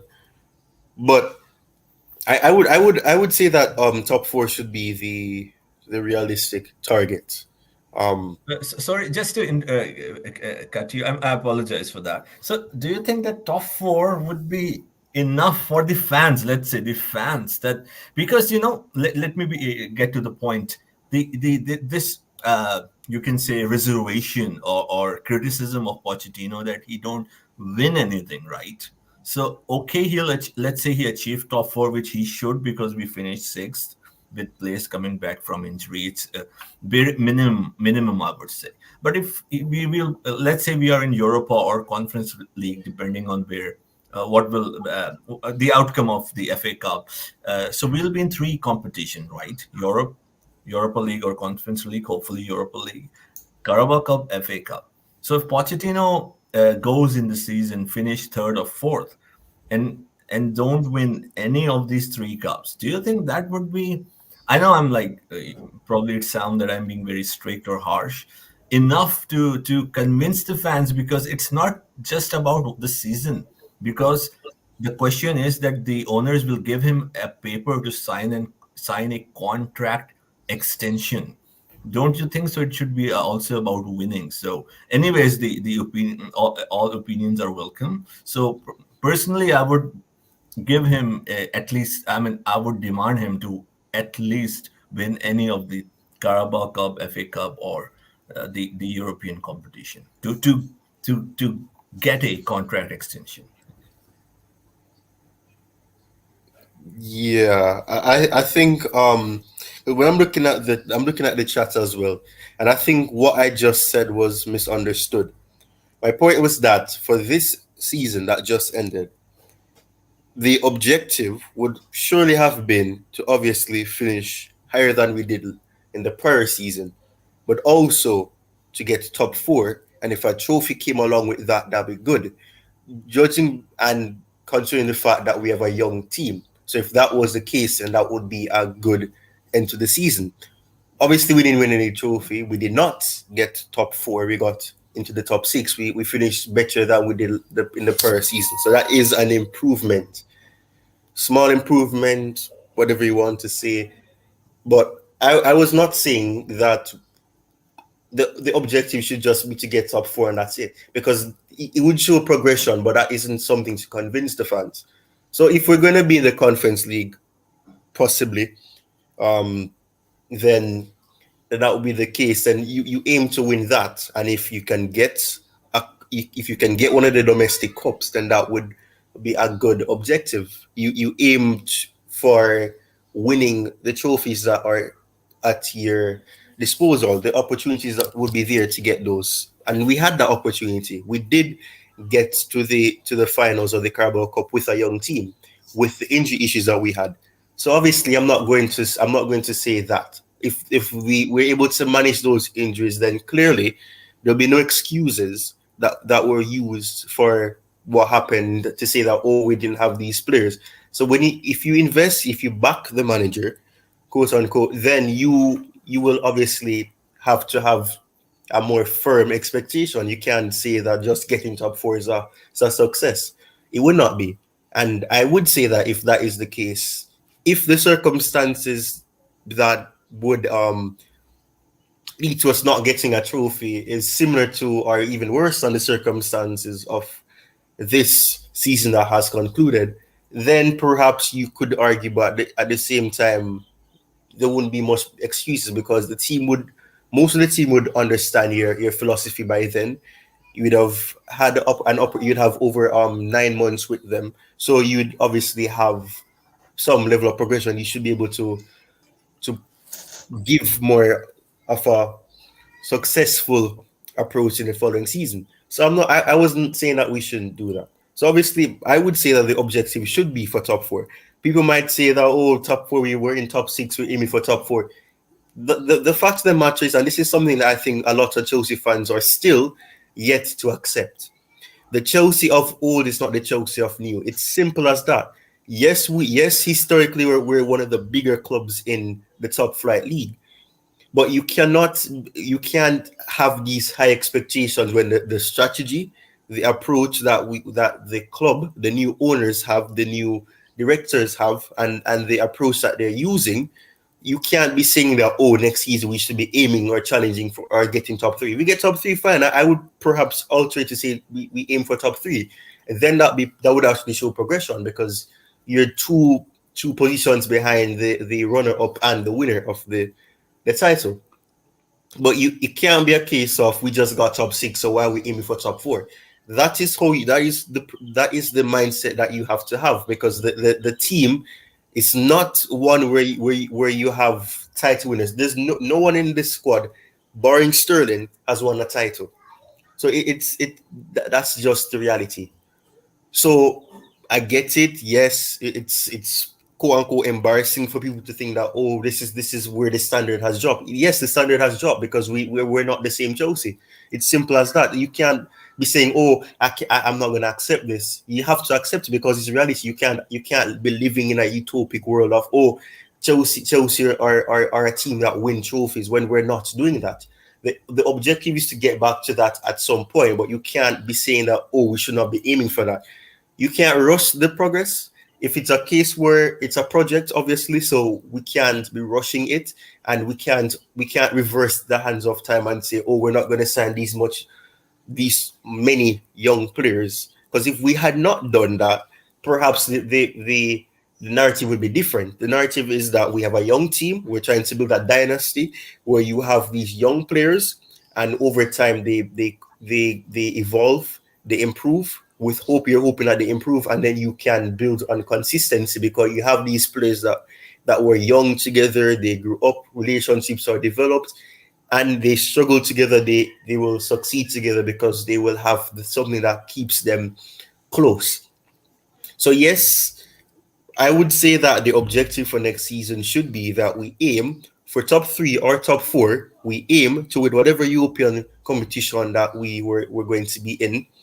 And if we can win a domestic cup, then we do that. That is what we have to do. We have to take it step by step because the project is not one that it was under Roman, where you're aiming to win. And even then, I don't understand why a lot of the fans act as if all the trophies that we won, most of them were Premier Leagues. They weren't. If you do the calculations, we won more domestic cups and European cups than he won titles, if you do the maths. So the whole essence of it is that even if we don't win the league, we can replicate some of what the philosophy was under Roman, which is to win a trophy so that you have something to celebrate about, and then you can help your mindset to improve, to say that, okay, we've won the FA Cup, we've won the EFL Cup or the Carabao Cup, let's aim for the Premier League, or let's aim for a European competition. And we try to win that. And you that's the approach we have to use. We can't be jumping the gun and saying, oh, we're going to be challenging for this in 2 years. You have to see what the sample size should be. You have to do your research, you have to understand what limitations are of the team and how you can improve on it. But you can't change that in just one window or one season. It's not possible. So if you have fans who believe that, okay, we finish in top 6, maybe we can challenge for the league, because I know you'll always have fans like that. They'll look at the fact that before Conte came in, we finished where we finished poorly, and then the next season we end up winning the league. Or we can use what happened after Rafa Benitez at the club and then Jose came back. If you can't do that, because back then we would have still had players who had won the league, so they had that experience, they knew what needed to be done. They understand the philosophy, the mindset, and the mentality that was necessary. But it can't be that. No, because we have a different team. Silva is leaving. Silva is the only player that has some level of experience of winning the high-end competitions, whatever, despite it not being the Premier League. The Champions League, the League A, for example, I would like to think he did well in Italy when he was at AC Milan. So that's the mindset that we should have.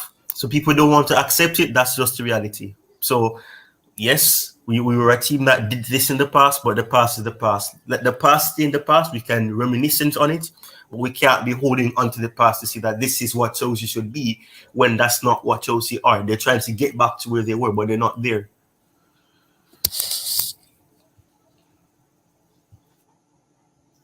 I guess Ty, I guess you kill it, because that's exactly what I was gonna say. Because for me though, but the European Cup though would be like a goal for me, to be honest, in top 4, because none of the teams in the Champions League is not like the last format where you're gonna have the Champions League third place team gonna fall down. No team gonna fall down from the Champions League. Once you're out, you're out. So I expect us to do good in it, at least go to the final or win it and finish in the top 4, and probably advance to in one of the League Cup, as what I said earlier. and then I would think about giving him an extension if he can give me one of those trophies. But if not, then we should be looking for someone else. I don't know if that answer you, Jay Z. No, I was just trying to, as an analyst, just trying to observe where the fans or the analyst, like over here in our community, stand. I just wanted to know what is the take and the expectation. That's all. So it's more or less the same. Like I and Ty, if I understood it correctly, uh, expect a top four with a cup next season for a contract extension. Bobby, on the other hand, and of course, Bobby has a lot of more experience. He understands the club in and out well. He would also go for the top four, but the cup would be, as he said, a bonus, right? So, Bobby, I would just like to know, if you don't mind, just for more clarity and for the audience to understand, that why do you, as you said, that um, making the condition to win a cup for a contract extension would add to would add to the pressure and would be unnecessary. So why do you think that? I think, first of all, the important thing to remember is that at Chelsea Football Club, the aim is to win every single game that you set out to play. That's the starting point. And of course, you know what that means if you're able to do that, you know. But the reality is, can that happen? It's unlikely that you go through an entire season winning every single game. But that's the aim. That's the first aim of Chelsea for sure. Now, adding a target to this already existing aim, it's almost like stating the obvious. Um, Pochettino himself knows, and he even came out and said recently that top six is not good enough for Chelsea, and it isn't. However, we all know what we're dealing with at the moment. It's not the Chelsea of the golden age of your Lampards, Drogba's, and Terrys. This is a fledgling Chelsea of youngsters. Just like Jose Mourinho mentioned when he came back the second time in his first year of his second stint, when I think he ended up 10th or something lowly like that before he came back again and won the league. Before he won the league the following season, he described the team he had then as ponies, little ponies still growing.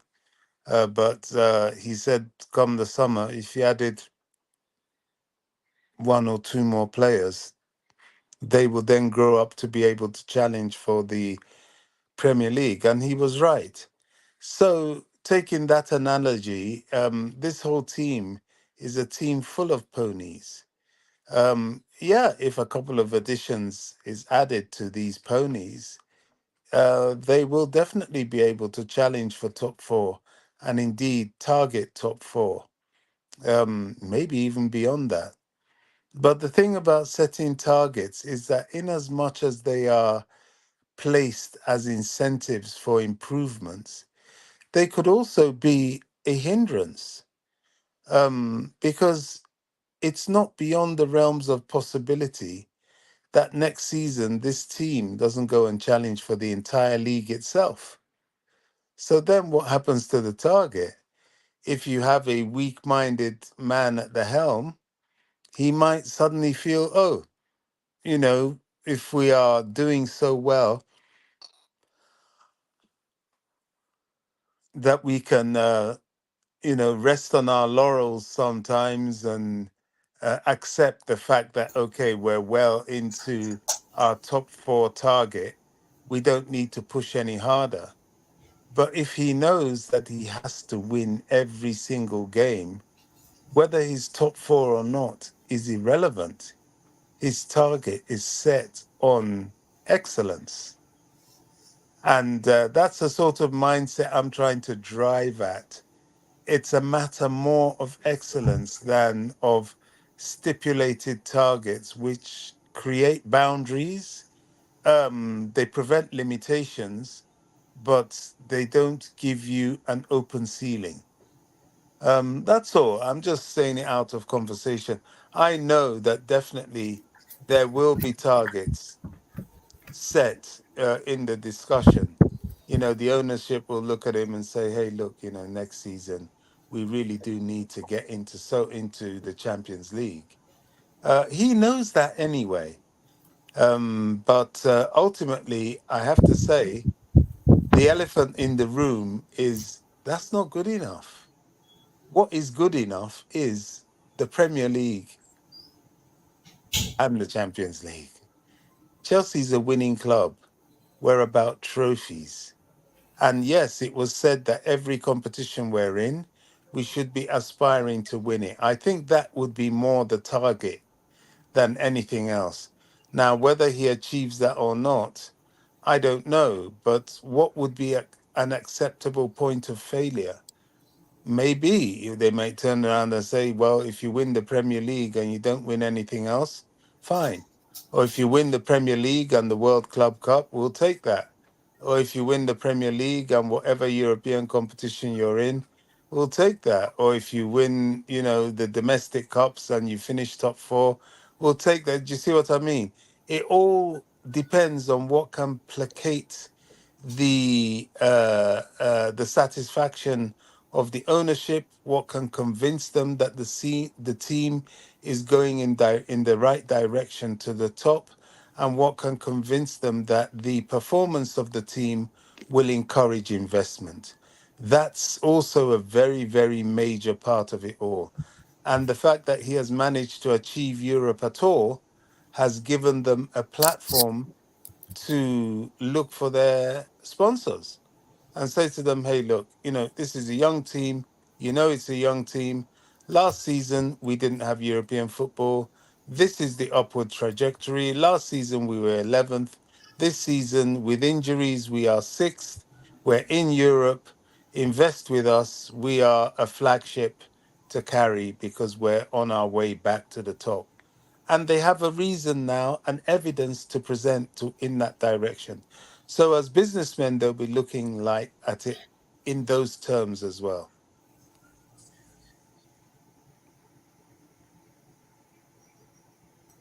Well said, Bobby. I couldn't say it better. To be quite honest, like That is a very strong argument. I yeah, mean, it makes complete sense, and it's good that Jerry asked him to explain, because not to say that, because I mean I was expecting that was his point, and it does make sense because if you have set objectives, and then like the example that you just gave, if you win the Premier League, but the objective was that you were supposed to win a cup and you didn't do that, does that mean that you failed? So it's a good argument. It's a really good argument. So, Govern, any or anyone tie any update on Pochettino yet? Matt Law just I'm our here. I'm beloved here Matt Law checking. sent a tweet that the dinner. I'm just paraphrasing with Todd Bowley. I mean, Pochettino's with Todd Bowley had a great dinner, or but we don't know if if this will be his last dinner. So, Bobby, all the social media is spicing things up all the time. So let's see. So please, Gavin, go ahead. The only thing is updating right now is the William kid. It seems like it's a done deal. According to some people, I don't know if they're just saying here we go because Fabrizio do it yesterday. That's the only thing right now. It's trending. Yeah, Fabrizio has given the here we go already. I have to say, on a personal point of view, I'm very excited by this kid. He's raw, yes. Is he Premier League ready right now? No, he's 17. He needs to bulk up a bit, just like Endrick did. He needs to understand the English Premier League, the physicality, the pace. There's all that to come. But I have a faith in what I've seen in this player. This is not your everyday player. This is a talent. This is a talent. It's like Whisper Richards. The only person to have ever educated me on Whisper Richards was Ty. until I saw him. I saw him playing for Chelsea. I forgot. I think it was Villa in the development. I can't remember. He scored twice. He was everywhere.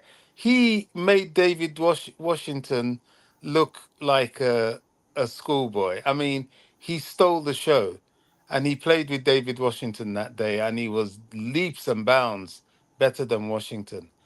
Then when I saw him in the flesh, wow, I was thinking to myself two things. One, is it that this guy is looking so good because he's playing with youngsters around him? And two, if he's outshining his peers to such a degree, does this now mean that this is now an exceptional talent in its right? Because his peers, that's his age range. Those are people that he should be fitting in like a hand in a glove. But this guy was too big for them. Pacey, strong, left foot, right foot, rangy. My God, I'm thinking, who is this?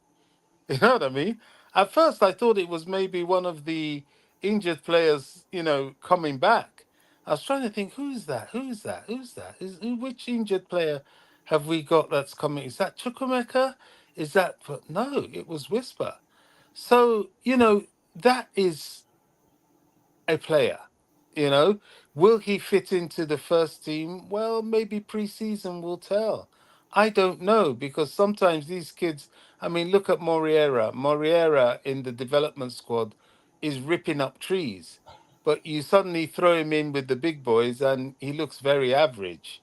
And he looked, he looked in he looked average, let's just call it that, in the preseason last summer with the big boys. So you never know until you place them in that environment. But so far, I'm really excited about Esteval Williams. I haven't seen him in the flesh, but I've seen and I've heard enough about him to understand that look, there's quite a player in the making there. Reminds me of the young Messi. Remember when Messi was that age? First time we saw him at that age, he came to Stamford Bridge and he got Delorno red carded. I don't know if any of you remember that game. Delorno got a red card because he was trying to mark him and he was just too blooming fast for him. Um, and Messi was what, about 17 then, just a puny little kid, but boy was he good. The thing I like so much about Esteval Williams is from the little I've seen, and it's all televised compilations plus discussions. This guy, he's multifaceted. I have never seen a player in full flow dribble so comfortably with both feet and shoot so comfortably with both feet. Normally, when a defender shows you one side, he's looking to show you on your weaker side. So if you take a shot, you're going to struggle to take a shot in the first place, and if you manage to do it, it's going to lack power. Not Esteval William. He left foot, right foot. He's comfortable, and he looks special. I could be wrong, but I think he's going to be the real deal. For me, every couple of years, Brazil produce one or two of these type of player, and I think he is the next one. Big thing coming out of Brazil, and I'm just glad that we got him because Brazil every couple of 2 or 3 years produce something like this, and I think this is his time. So I know for a fact that he's gonna be a good player for us. I have no doubt in it because I watch the Brazilian league a lot. I've Mm. been watching the Brazilian league since I think 1999. I think I watch the Brazilian league and the Argentina league. Very very much. I would like to watch River Plate back in the days, and I used to like watch Flamengo and Corinthians. And I'm a big fan of the Brazilian league, and I'm telling you, he's something special. I watch him against that kid that we buy from Ecuador, Kendrick Kendry Fire. Paris. Yeah, they played last week. Their team played against each other, and they both was impressive in that game. Kendrick Perez seems like he's more he's more stronger each and every time I watch him play. Mm. That's development. That's the age. They're growing up. They're children. Remember, and they haven't even got their man body yet. They're still playing in their boy body. But what I liked about Williams, coming from a Premier League point of view, is that even though he's playing in his boy body, he can still take punishment from men, because some of those tackles he was evading and indeed, absorbing when it was landed upon him. That is a special player. That there's something there. I can't describe it, and I could be colossally wrong. I'm not saying I'm 100% right, but he's different. He's different.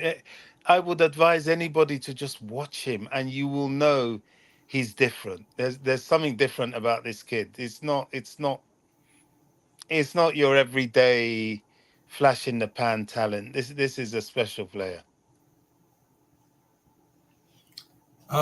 Breaking news: it seems like Caicedo goal I've been one of the nominated for goal of the season. I don't know if he's gonna win it. Well, he's got a very good chance. That was special, wasn't it? For me, Yeah. our goal of the season was Nkunku's goal. I mean, as far as the overall play from the start goes, all the patterns of the play, that showed the work that they are doing in the training field. So for me, the goal that Nkunku scored in the last game, and the overall pattern of the play, that all started with 20 plus 25 plus touches. So that was delicious. That was amazing, right? So for me, that was the goal of the season. Well, I don't think Yeah. anybody's going to argue with that. It's a hard choice. All right, we're gonna come to almost the end of the show, but I want to ask each of you guys before you go, anything you're looking forward to for next season, before we end the show. Let's start with you, Ty.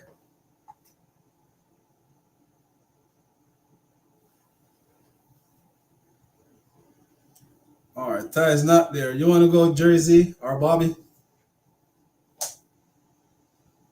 I'll just say, because I need to drop and run for treatment. But what I'm looking forward to for next season is quite simple: a fit squad. I really want to see, because I don't really know what Pochettino's about with this team, because he's not had a team on the training ground, not to mention on the pitch. So I just hope and pray that next season we have a fit squad. And I think if we have a fit squad without this huge, stupendous numbers of injuries, I think you're going to see a different team. And well, I'm pretty sure you'll see a different team, and the talent of the manager will is there. He'll either make it or break it.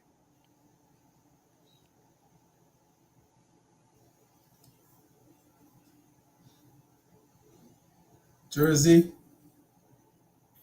Yeah, Bobby rightly said that I would also expect a fitter squad, right?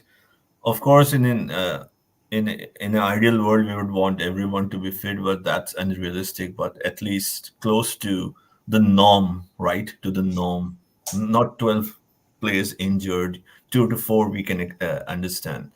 And yeah, in this summer they should work on this aspect, because it is this is difficult, right? And we cannot sit here and give a good reasoning, because we are not there. Why the injuries are occurring? A lot of people are putting it on Pochettino or in the social media, But how can we say for sure? Because this issue is pre-Poch, right? It's not that when Poch came and it all started. So it just continued, right? And as far as that, his training methodology is very intense. So was Conte's, right? And if we see his Tottenham tenure, then they were the fittest side over the 5 years, or one of the fittest sides. I know there have been some players who said that his training was not optimal, or it cost him injury. I forgot the playoffs. The Spurs players said that. But if you see his Tottenham side, they were fit.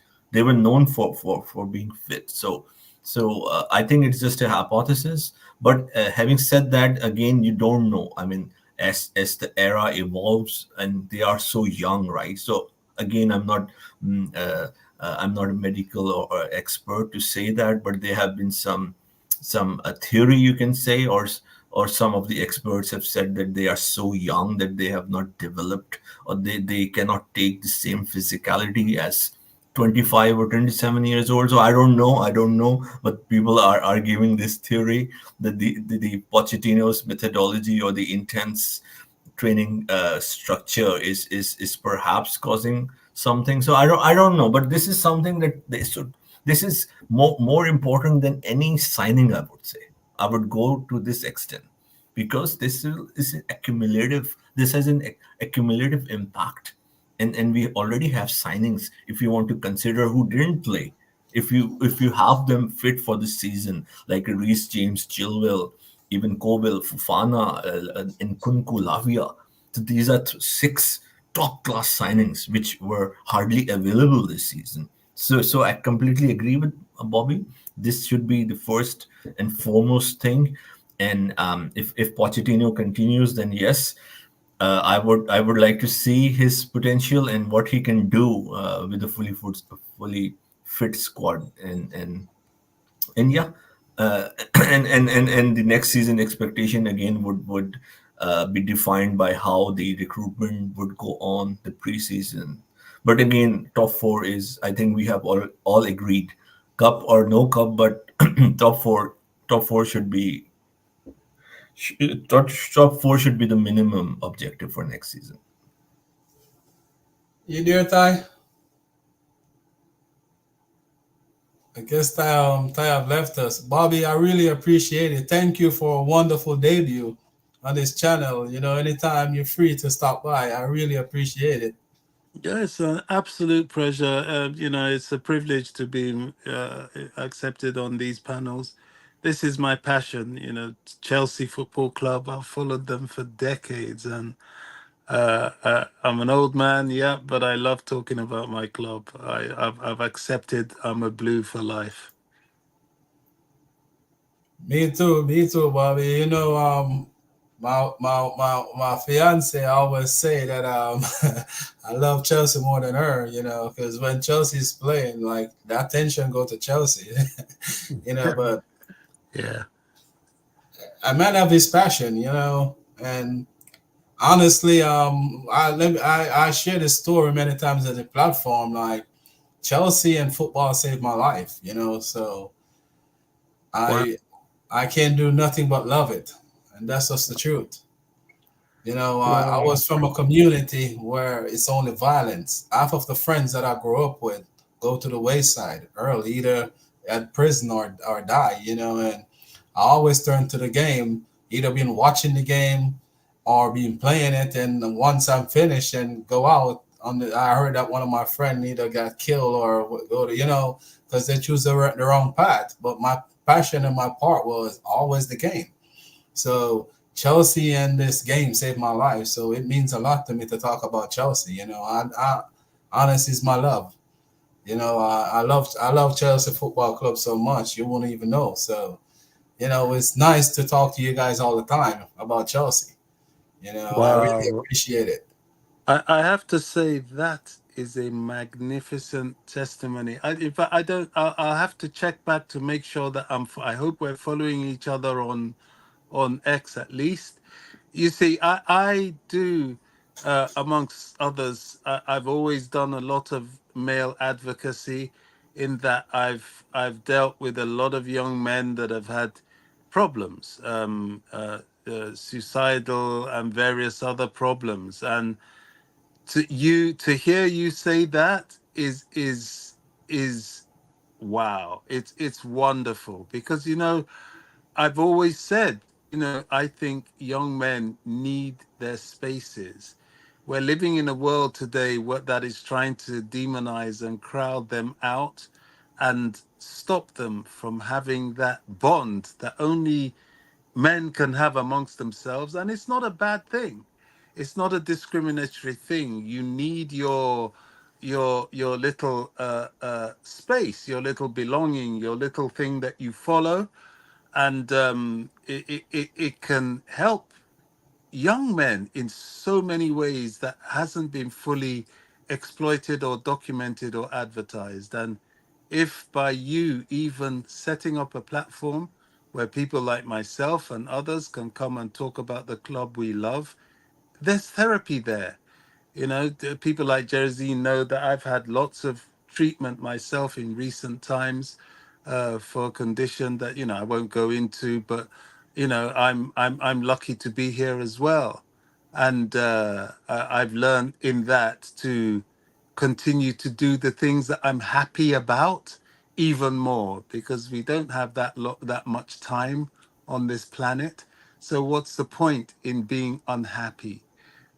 So yeah, I mean, gosh, I'm so glad to hear that part. I'd like to hear the full story of what you're doing, and if there's anything I can do to support or to be of any encouragement to you, I will never hesitate. That's a wonderful testimony. It really is. Yeah, we're building a group chat. We're building a little group chat where on WhatsApp where Jersey's a part of it, Ty's a part of it, and we're trying to build a little group chat where we can, even if we're not doing a video, any little clips and stuff we send into it where we can share day by day. You know, it's just nice to talk about Chelsea and the game. And if you notice, I'm a little bit emotional by talking about that little story. I would love to give you guys one day the full story. You guys wouldn't believe it. It's just a little piece of it. But I would love to give you guys the whole story to where I'm coming from and to where I'm at today. It's it's I just would a joy. love to hear it. I would love to hear it. I And would you message you give on Twitter and X if you DM sorry, go me, ahead. DM me anytime. It's young men like you that you can save so many other young men. And this is a thing that the media don't understand. They try to crowd you out, and it's wrong. You should be encouraged. You should be supported in what you do. And certainly as a Chelsea fan, my bias will always be with you anyway, period. So yeah, I mean, gosh, I would love to hear the full story. And I think you could find yourself becoming something an example of how to optimize your time in a productive, safe, and probably very, very useful way. I really appreciate it. God bless I you. really do. All right, Jersey. Thank you guys for coming on. And I'm gonna message you, Bobby, so I can so we can put you in the group. I really Absolutely. appreciate it. Thank you guys so much. I really do. Thank you. God bless you, bro. God bless you too.